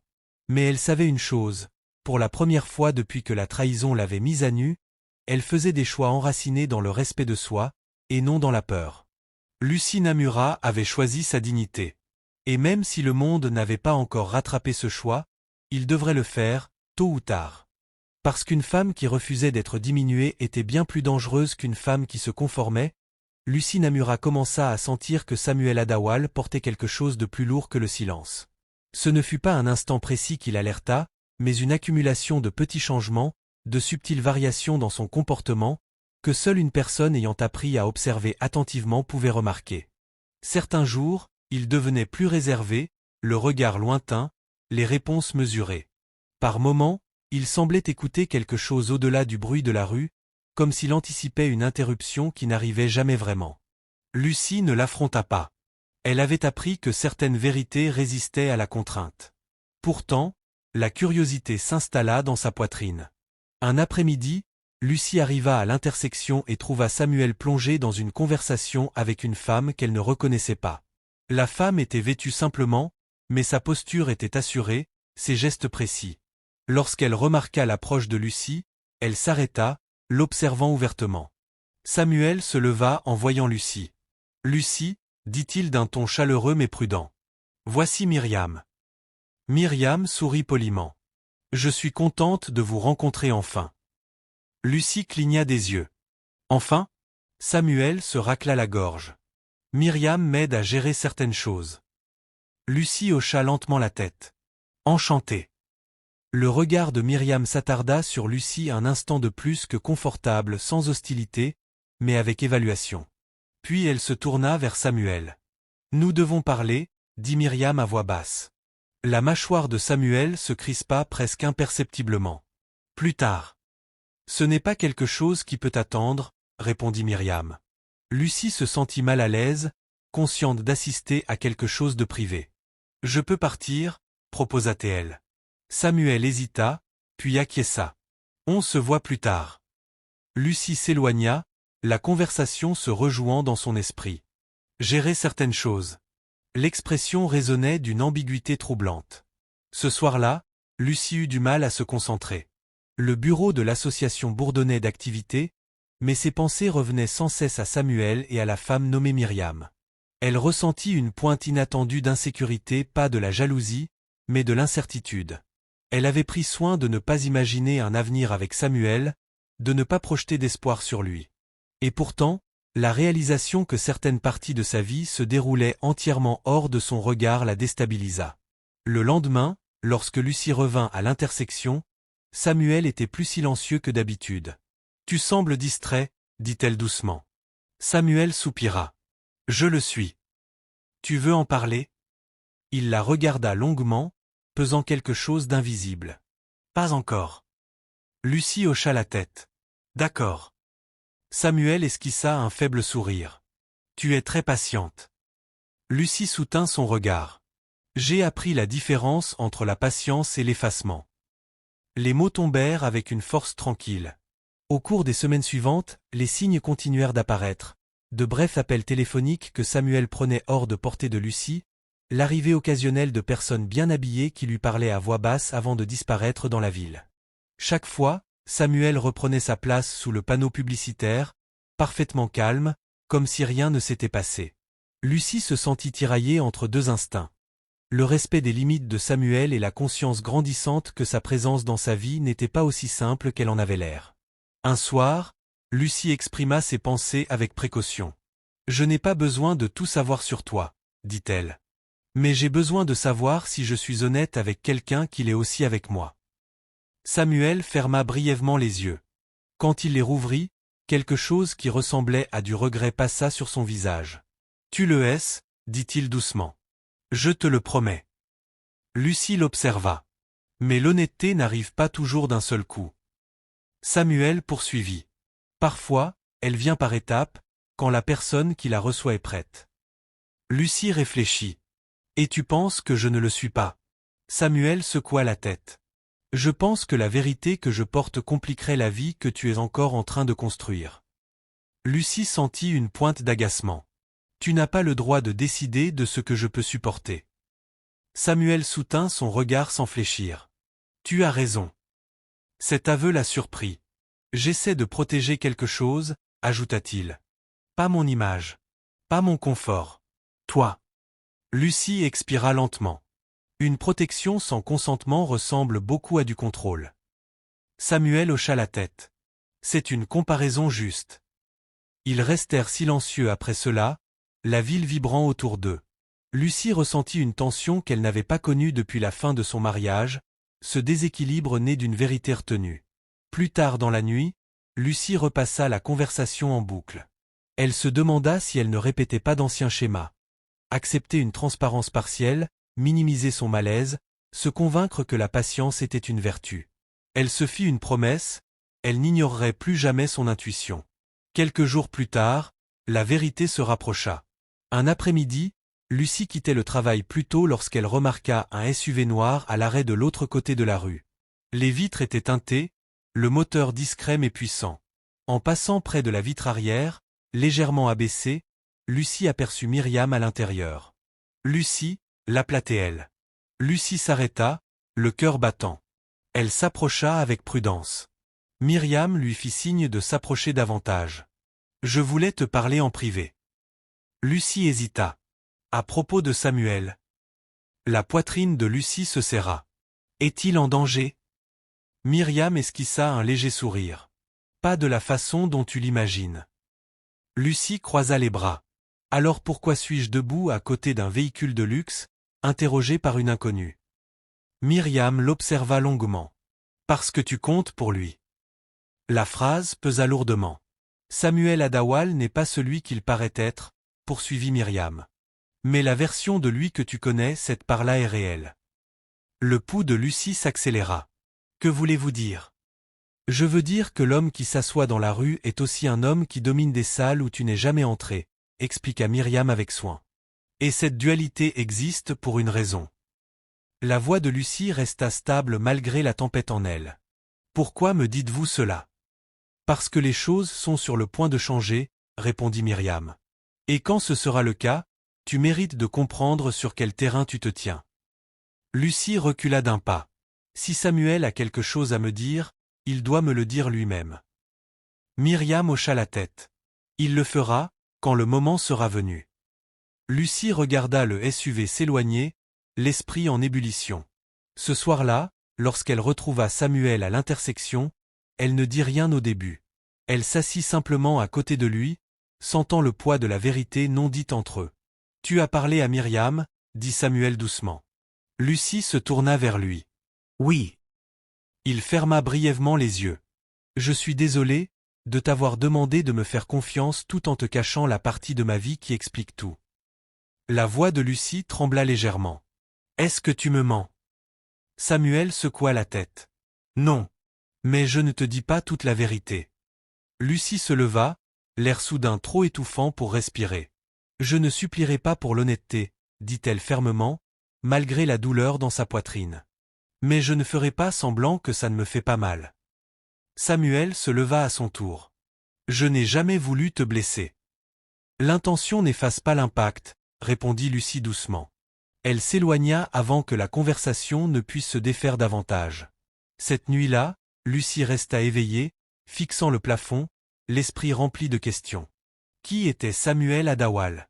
Quelle vie menait-il au-delà de l'intersection?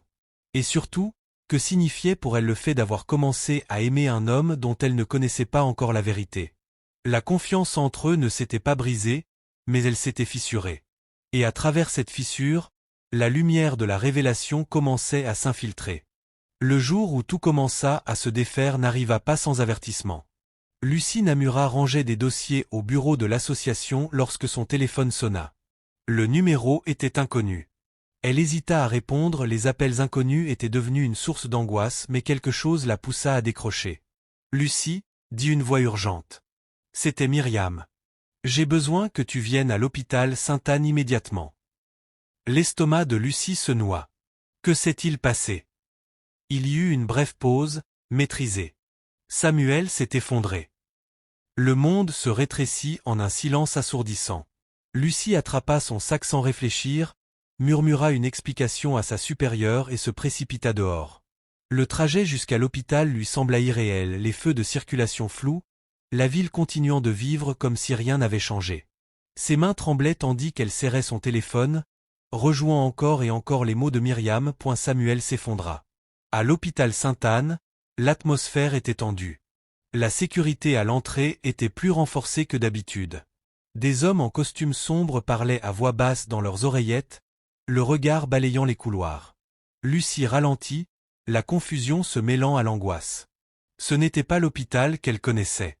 Myriam l'attendait près des portes de l'unité de soins intensifs. Son expression était maîtrisée, mais ses yeux trahissaient l'urgence. « Il est ?» commença Lucie. « Il est stable » répondit Myriam. « Pour l'instant. » Lucie expira de façon tremblante. « Je peux le voir ?» Myriam hésita, puis hocha la tête. « Oui, mais vous devez vous préparer à ce que vous allez voir. » Lucie fronça les sourcils. « Se préparer à quoi ?» Myriam ne répondit pas et la guida dans le couloir. En s'approchant de la chambre, Lucie remarqua d'autres détails. Des médecins parlant avec une déférence inhabituelle, des infirmières se déplaçant rapidement, des administrateurs échangeant à voix basse. Un homme en costume parfaitement taillé se tenait près de la porte, parlant dans son téléphone. « Oui, monsieur. Le conseil a été informé. » Lucie s'arrêta net. « Le conseil ?» murmura-t-elle. Myriam se tourna vers elle. « Lucie, il n'y a pas de manière simple de dire tout ça. » Avant que Lucie ne puisse répondre, la porte s'ouvrit. L'homme en costume s'écarta, hochant respectueusement la tête vers Myriam, puis vers Lucie. « Mademoiselle Namura, dit-il. Nous vous attendions. » Lucie le fixa. « Vous connaissez mon nom. » Myriam posa une main ferme sur le bras de Lucie. « S'il vous plaît, entrez simplement. » La chambre de soins intensifs était silencieuse, rythmée par le souffle doux des machines. Samuel était allongé sur le lit, le visage pâle, un tuyau d'oxygène sous le nez. Il paraissait plus petit, comme dépouillé de l'assurance qu'il avait toujours définie. Lucie se précipita à son chevet et lui prit la main sans hésiter. « Samuel, » murmura-t-elle. « Je suis là. » Ses doigts se resserrèrent faiblement autour des siens. « Je ne voulais pas que tu découvres ça comme ça, » murmura-t-il. Lucie déglutit. « Découvrir quoi ?» Samuel soutint son regard, les yeux lourds d'excuses. « Tout. » Avant que Lucie ne puisse poser une autre question, la porte s'ouvrit de nouveau. D'autres personnes entrèrent, hommes et femmes impeccablement vêtus, leur présence emplissant la pièce. L'un d'eux s'avança, la posture formelle. « Monsieur Adawal, » dit-il calmement. « La situation est sous contrôle. Les médias ont été détournés. Vos instructions ?» Le souffle de Lucie se bloqua.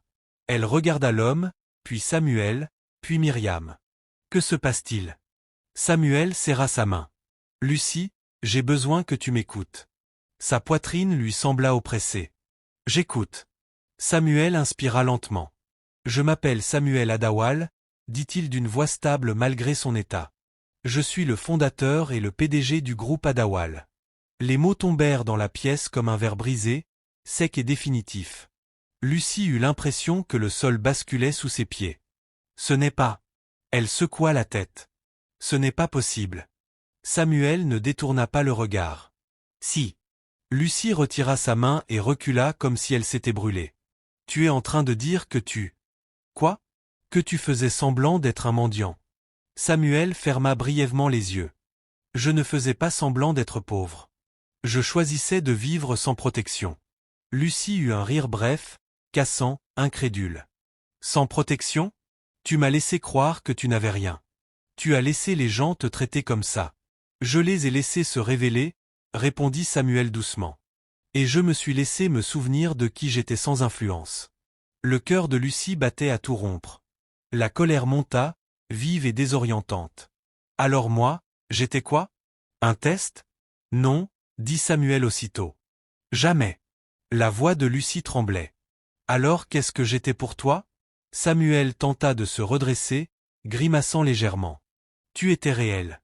La première personne qui m'a vu sans rien attendre en retour. » Lucie secoua la tête, les larmes brouillant sa vue. « Tu m'as regardé être humilié. Tu m'as laissé être jugé pour être resté à tes côtés. Je ne m'attendais pas à ce que la cruauté se retourne contre toi, » dit-il doucement. « Tu n'as pas le droit de dire ça, » répliqua Lucie sèchement. « Tu n'as pas le droit de décider des risques que je prends sans me dire la vérité. » Un silence lourd s'abattit sur la pièce. Myriam parla avec douceur. « Lucie, Samuel a disparu de la vie publique il y a des mois après une tentative de prise de contrôle hostile menée par des membres de son propre conseil. Il s'est retiré pour protéger l'entreprise et lui-même, le temps de déterminer en qui il pouvait avoir confiance. » Lucie se tourna vers elle. « Et vous avez pensé que s'asseoir dans la rue était la solution ?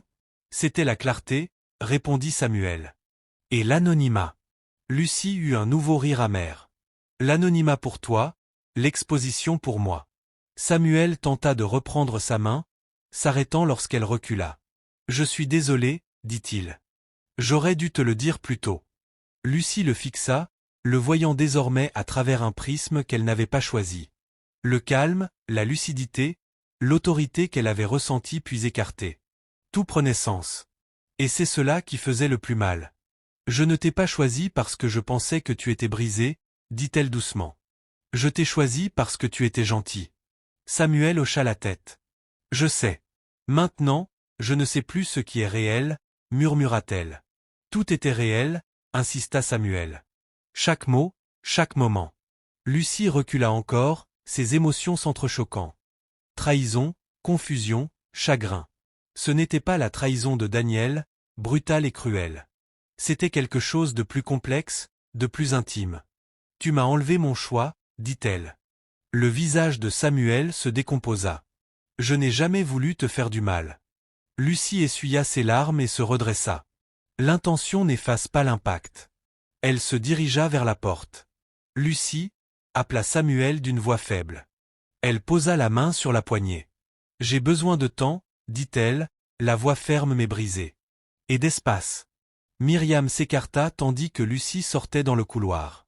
À l'extérieur des soins intensifs, le monde reprenait son rythme. Téléphone qui sonnait, pas pressé, une énergie de pouvoir et d'urgence vibrant dans l'air. Lucie s'appuya contre le mur, les jambes tremblantes. Elle avait aimé un homme qu'elle croyait sans rien. Maintenant, elle faisait face à la vérité, il avait tout. Et elle ne savait pas si cela rendait ce qu'ils avaient partagé plus fort, ou si cela le détruisait complètement. Lucie quitta l'hôpital sous la lumière crue de l'après-midi, le cœur en morceaux qu'elle ne savait pas encore nommer. Le secret n'était plus caché, et plus rien, absolument rien, ne serait jamais pareil. Lucie Naambora ne retourna pas au carrefour après l'hôpital. Pendant des jours, elle traversa sa vie comme sous l'eau. Sons étouffés, mouvements ralentis, émotions tardives et écrasantes. Elle allait travailler. Souriait quand il le fallait.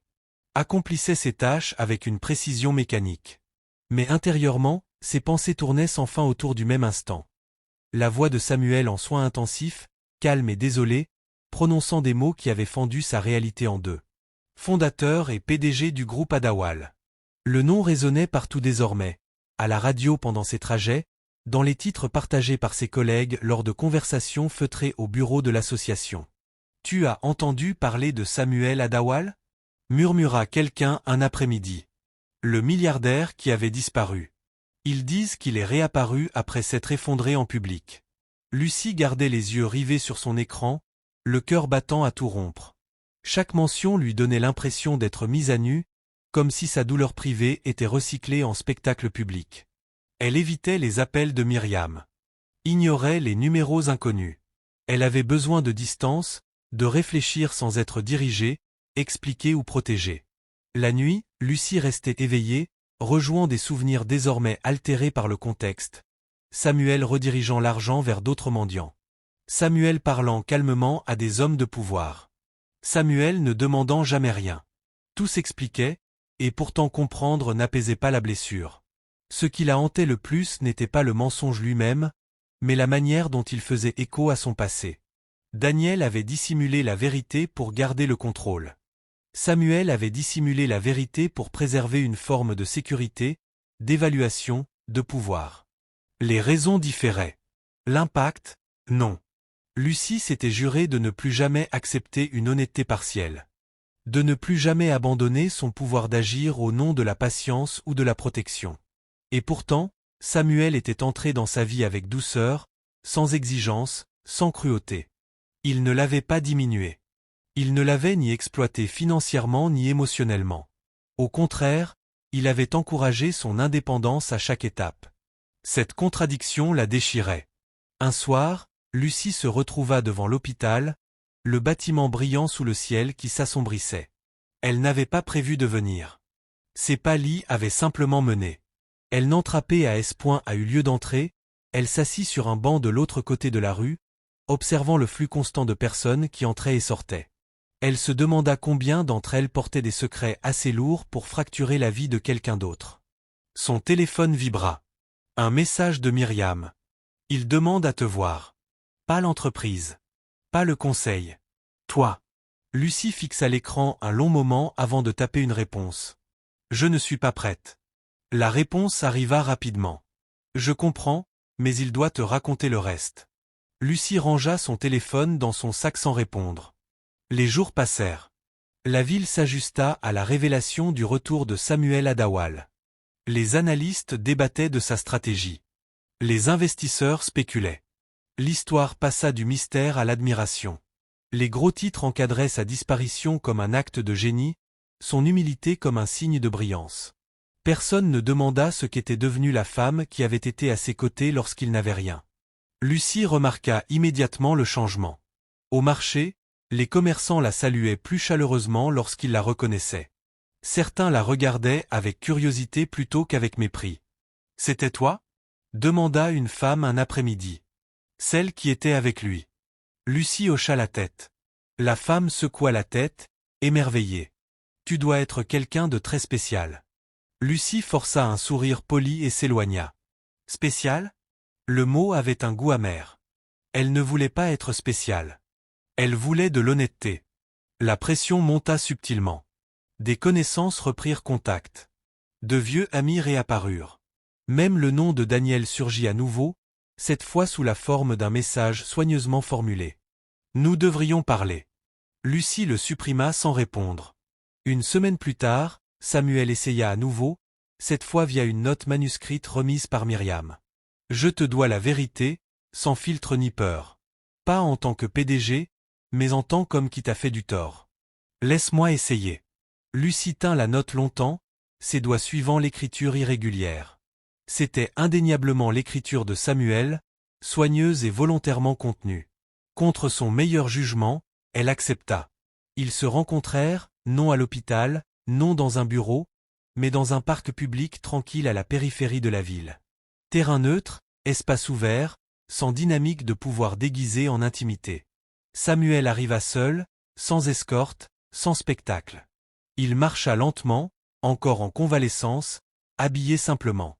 Lorsqu'il vit Lucie, il s'arrêta à quelques pas. « Merci d'être venu, dit-il. » Lucie croisa les bras. « Ne me remercie pas encore. » Samuel hocha la tête. « Juste. » Ils s'assirent aux extrémités opposées d'un banc, la distance volontaire. « Je vais commencer par la vérité. J'aurais dû te le dire en premier, dit Samuel doucement. Je n'ai pas disparu pour tester les gens. J'ai disparu parce que je ne me faisais plus confiance. » Lucie ne dit rien. « Mon entreprise a grandi plus vite que moi, continua-t-il. Le pouvoir m'a isolé. L'argent m'a protégé des conséquences. Quand mon propre conseil a essayé de me renverser, j'ai réalisé que j'avais construit quelque chose qui ne reflétait plus qui j'étais. » Lucie regarda droit devant elle. « Alors, tu as choisi la pauvreté ? » « J'ai choisi l'anonymat, corrigea Samuel. Pour me rappeler qui j'étais sans levier. Et j'étais un simple pion, murmura Lucie doucement. Samuel sursauta. Non, tu étais inattendu. Lucie se tourna vers lui. Tu m'as laissé croire que nous étions égaux. Tu m'as laissé te défendre, perdre du statut pour toi, être jugé pour toi alors que tu avais toujours une sortie. Samuel avala difficilement. Tu as raison. Le silence s'étira entre eux. Je n'ai jamais voulu te diminuer, dit-il. J'ai admiré ta force bien avant que tu admires la mienne. Lucie rit amèrement. Tu ne m'as pas donné la chance de choisir en connaissance de cause. Ce n'est pas de l'admiration. C'est du contrôle. Samuel baissa la tête. Je sais. Lucie inspira lentement. Tu sais ce qui a fait le plus mal ? Samuel leva les yeux. Dis-moi. Pour la première fois depuis la fin de mon mariage, je me suis senti en sécurité, dit Lucie. Pas parce que tu étais puissant, mais parce que tu étais honnête, ou du moins je le pensais. La voix de Samuel se brisa légèrement. J'étais honnête sur ce que je devenais. Je n'étais pas honnête sur ce que j'avais été. Lucie se leva. Ce ne sont pas deux choses séparées. Samuel ne répliqua pas. Je ne dis pas ça pour te punir, continua Lucie. Je le dis parce que je ne réécrirai plus mes limites pour accommoder le confort de quelqu'un d'autre. Samuel se leva lentement. Que demandes-tu ? Lucie soutint son regard, ferme et résolu. Rien. Ni argent, ni sauvetage, ni explication. Je choisis la distance parce que j'ai besoin de savoir que ma vie, ma dignité, ne dépend pas de la vérité de quelqu'un d'autre. Samuel hocha la tête, la douleur visible mais contenue. J'accepte cela. Lucie marqua une pause, surprise de l'absence de protestation. Tu ne me demandes pas de rester ? Samuel secoua la tête. Non, je te demande de ne pas disparaître. Lucie réfléchit un instant. Je ne disparaîtrai pas. Elle se tourna pour partir, puis s'arrêta. Ce que nous avions comptait, dit-elle sans se retourner. Cela ne disparaît pas parce que la vérité est arrivée tard. La voix de Samuel fut douce. Cela comptait pour moi aussi. Lucie s'éloigna, les pas fermes, le cœur lourd mais intact. Elle ne savait pas ce que l'avenir réservait à Samuel, à elle-même, ni à ce qui restait entre eux. Mais elle savait une chose, elle ne laisserait pas l'amour, aussi sincère soit-il, effacer la leçon qu'elle avait payée des années de silence. La vérité avait été révélée. Venait maintenant le travail plus difficile, décider à quoi ressemblerait la justice, la guérison et le pardon quand le pouvoir ne serait plus invisible. Lucie Namura ne s'attendait pas à ce que la justice arrive silencieusement. Elle avait imaginé, si elle se permettait d'imaginer, qu'elle viendrait avec confrontation, voix élevées et retournements dramatiques. Au lieu de cela, elle se déroula par une série de petites confrontations délibérées qui se propageaient à partir de vérités longtemps réprimées. La première vague atteignit Daniel Mohangy. Lucie l'apprit par hasard, grâce à une collègue de l'association qui suivait de près l'actualité économique. Elle déjeunait lorsque la collègue leva les yeux de son téléphone, les sourcils levés. « Daniel Mohangy, dit-elle. N'était-il pas ton mari ?» Lucie sentit un resserrement familier mais hocha la tête. « Oui. » La collègue hésita. Sa société vient de perdre un partenariat majeur. Les investisseurs se sont retirés après qu'un audit interne ait signalé des irrégularités. La fourchette de Lucie resta suspendue en l'air. Irrégularité. Détournement. La collègue continua. Apparemment, il a exagéré son rôle dans plusieurs projets. On parle d'une revue éthique. Lucie avala difficilement. Elle ne ressentit aucune satisfaction, seulement une étrange sensation d'inévitabilité. Au cours des semaines suivantes, l'image soigneusement construite de Daniel commença à se fissurer. Les clients prirent leur distance. Les invitations se tarirent. La confiance qu'il avait autrefois protégée chancela sous l'examen. Vanessa Atiano ne supporta pas bien ce changement. Lucie la croisa un après-midi près du même café où elle avait autrefois surpris des murmures sur elle-même. Vanessa semblait différente, toujours impeccable mais tendue, le sourire forcé. Lorsqu'elle vit Lucie, elle se figea. « Lucie » dit Vanessa trop vivement. « Ça fait longtemps. » Lucie la regarda calmement. « Oui. » Vanessa ajusta son sac sur l'épaule. « Je voulais dire que les choses se sont compliquées. » Lucie attendit. « Je ne savais pas pour la situation de Daniel. » Vanessa continua rapidement. « Si j'avais. » Lucie leva la main doucement. « Tu n'as rien à m'expliquer. » La maîtrise de Vanessa vacilla. « Tu ne comprends pas. Les gens parlent. Ils agissent comme si je devais savoir. » Lucie hocha la tête. « C'est généralement comme ça que ça se passe. » Vanessa s'énerva. « Je ne l'ai pas volé. Il m'a choisi. »« Oui, » dit Lucie calmement. « Et maintenant tu apprends ce que cela signifie d'être choisi par quelqu'un qui mesure la valeur par l'avantage. » Vanessa la fixa, stupéfaite. « Tu crois que tu es meilleure que moi maintenant ?» Lucie secoua la tête. « Non, je crois que je suis libre. » Vanessa ne dit rien de plus. Elle se détourna et s'éloigna, ses talons frappant le trottoir plus fort que nécessaire. Lucie ne ressentit aucun triomphe, seulement une fermeture. La deuxième vague atteignit la famille de Daniel. Sa mère appela Lucie tard un soir, depuis un numéro que Lucie n'avait pas vu depuis des mois. Lucie hésita avant de répondre. « Oui. » Il y eut un silence à l'autre bout. « Lucie, » dit la mère de Daniel d'une voix rigide. « Nous devons parler. » Lucie s'appuya contre sa chaise. « De quoi? De malentendus ?»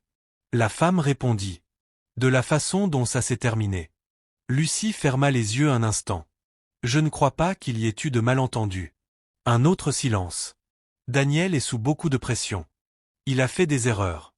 Lucie écouta en silence. « Tu étais une bonne épouse, » dit enfin la femme. « Peut-être avons-nous été trop sévères. » Lucie sentit le poids des années peser sur cette seule phrase. « Je n'avais pas besoin d'être une bonne épouse pour mériter le respect, » répondit-elle calmement. « J'avais besoin d'être humaine. » Le silence tomba. « Je te souhaite le meilleur, » ajouta Lucie, « mais je ne rouvre pas ce que j'ai déjà guéri. » Elle raccrocha sans attendre de réponse. Cette nuit-là, Lucie resta seule dans sa chambre, réfléchissant à l'étrange symétrie de tout cela. La chute de Daniel n'avait rien de dramatique. Elle était procédurale, institutionnelle, impersonnelle. Les mêmes systèmes dont il avait bénéficié le tenaient maintenant responsable. Lucie n'avait rien orchestré. Elle ne l'avait pas demandé. La justice, comprit-elle, ne nécessitait pas toujours un témoin. Parfois, la vérité arrivait simplement parce que les mensonges ne pouvaient pas tenir leur forme indéfiniment. La dernière vague atteignit Samuel Adawal. Le conseil d'Adawal Group se réunit publiquement pour la première fois depuis son retour. Des conférences de presse suivirent, des communiqués furent publiés. Samuel reprit sa place, non pas avec bravade, mais avec une restructuration claire du leadership et de la responsabilité. Lucie suivait la couverture à distance. Elle remarqua la manière dont Samuel parlait. Mesuré, transparent, refusant de romantiser son absence. Il ne présenta pas son temps passé dans la rue comme un coup d'éclat ou une expérience. Il reconnut le privilège qui lui avait permis de s'éloigner et de revenir. « J'ai appris que le pouvoir déforme les retours », dit-il lors d'une interview, et que la dignité est souvent accordée de manière sélective. Nous restructurons non seulement les opérations, mais aussi les valeurs. Lucie apprécia cette retenue, cette honnêteté. Pourtant, elle garda ses distances. Samuel respecta cela. Il n'appela pas, n'apparut pas sans prévenir, n'envoya aucun cadeau, ne fit aucun geste grandiose. Lorsqu'ils se croisèrent à un événement public quelques semaines plus tard, organisé par l'association de Lucie, il la salua d'un simple signe de tête, rien de plus. Cette retenue comptait. La vie de Lucie continuait de prendre forme. L'association lui proposa un contrat à plus long terme. Son cours de comptabilité se termina avec d'excellentes recommandations. Lentement, les opportunités se présentèrent. Pas à cause de l'homme à côté duquel elle se tenait, mais grâce au travail qu'elle avait accompli. Un soir, après un atelier communautaire, Lucie se retrouva seule à marcher dans le parc où elle et Samuel avaient parlé pour la dernière fois. Elle s'assit sur le même banc, les lumières de la ville scintillant à travers les arbres. Elle pensa au pardon, non pas comme absolution, ni réconciliation, mais comme libération. Lucie avait pardonné à Daniel, non pas parce qu'il s'était excusé, mais parce que porter ses choix ne lui servait plus. Samuel était différent. Sa tromperie n'était pas née du mépris, mais de la peur et de la désillusion. Cela n'effaçait pas le mal, mais le compliquait. Une présence familière s'approcha. Lucie leva les yeux et vit Samuel à une distance respectueuse. « Je ne savais pas que tu serais ici, » dit-il. « Je viens ici parfois, » répondit Lucie. « C'est calme, » acquiesça Samuel. « Puis-je m'asseoir » Lucie réfléchit, puis fit un geste vers le banc. « Tu peux. » Ils s'assirent, l'espace entre eux volontaire mais plus souple. « Je voulais te dire quelque chose, » dit Samuel sans attente. Lucie écouta. « J'ai assumé l'entière responsabilité devant le conseil, » continua-t-il. « Pas seulement pour mon absence, mais pour l'impact sur l'entreprise, sur les personnes affectées, sur toi. » Lucie scruta son visage.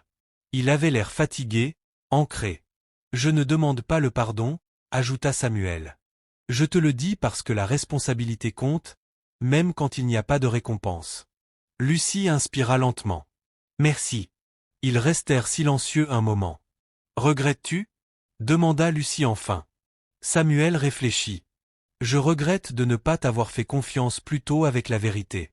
Je ne regrette pas de devenir quelqu'un qui la valorise. » Lucie hocha la tête. « C'est juste. » Elle se leva, ajustant son sac. « Je ne sais pas encore à quoi ressemble le pardon. » Samuel se leva également. « Prends tout le temps dont tu as besoin. » Lucie soutint son regard, ferme, sans peur. « Je le ferai. » En s'éloignant, Lucie sentit quelque chose se stabiliser en elle. Pas une résolution, mais un équilibre. La justice n'était pas venue par la vengeance.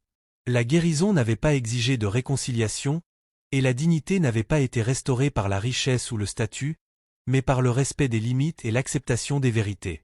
Lucie Namura avait été au centre d'une tempête qu'elle n'avait pas créée et elle en était sortie non pas indemne, mais intacte.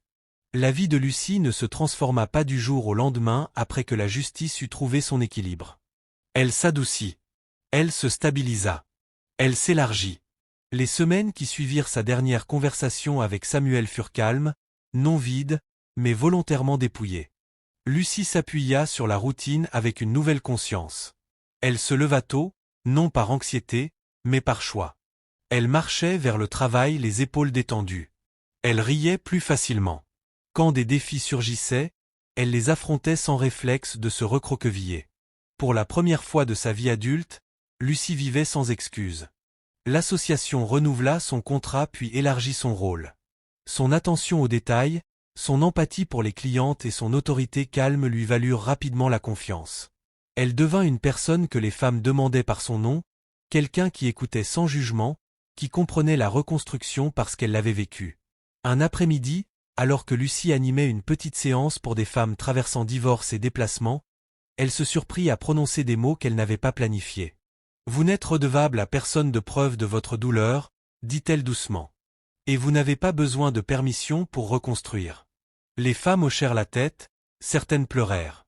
Lucie sentit le poids de son propre parcours s'installer dans le sens. Plus tard ce soir-là, Lucie était seule dans sa chambre, passant en revue des documents pour un programme à venir. On frappa à la porte, doucement, délibérément. Elle hésita, puis ouvrit. Samuel se tenait dans l'encadrement. Il avait l'air différent, pas plus riche, pas plus puissant, mais plus clair. L'aisance de quelqu'un qui n'était plus divisé entre plusieurs versions de lui-même. « J'espère que ce n'est pas intrusif, dit-il. Myriam m'a dit, tu pourrais être chez toi. » Lucie le regarda un instant, puis s'écarta. « Tu peux entrer. » Samuel entra, regardant l'espace modeste sans commentaire.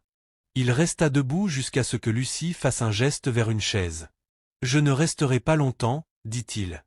Je voulais te parler avant de quitter la ville. » Lucie s'assit en face de lui. « Combien de temps ? » « Ah, un moment, répondit Samuel. « Je me retire à nouveau.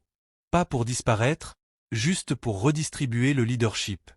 L'entreprise n'a pas besoin de moi au centre pour fonctionner. » Lucie scruta son visage. « Et toi, Samuel ?» Il sourit faiblement. « Je dois me rappeler que le pouvoir n'est pas proximité. C'est responsabilité. » Lucie hocha la tête. « Ça ressemble à de la croissance. »« Ça l'est, dit-il.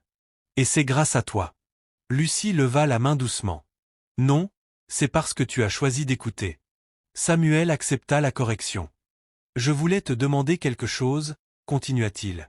Sans pression, Lucie soutint son regard. « Vas-y. »« Quand je reviendrai, dit Samuel, choisissant ses mots avec soin, envisagerais-tu de recommencer avec la vérité complète, l'entière autonomie, et sans déséquilibre ?»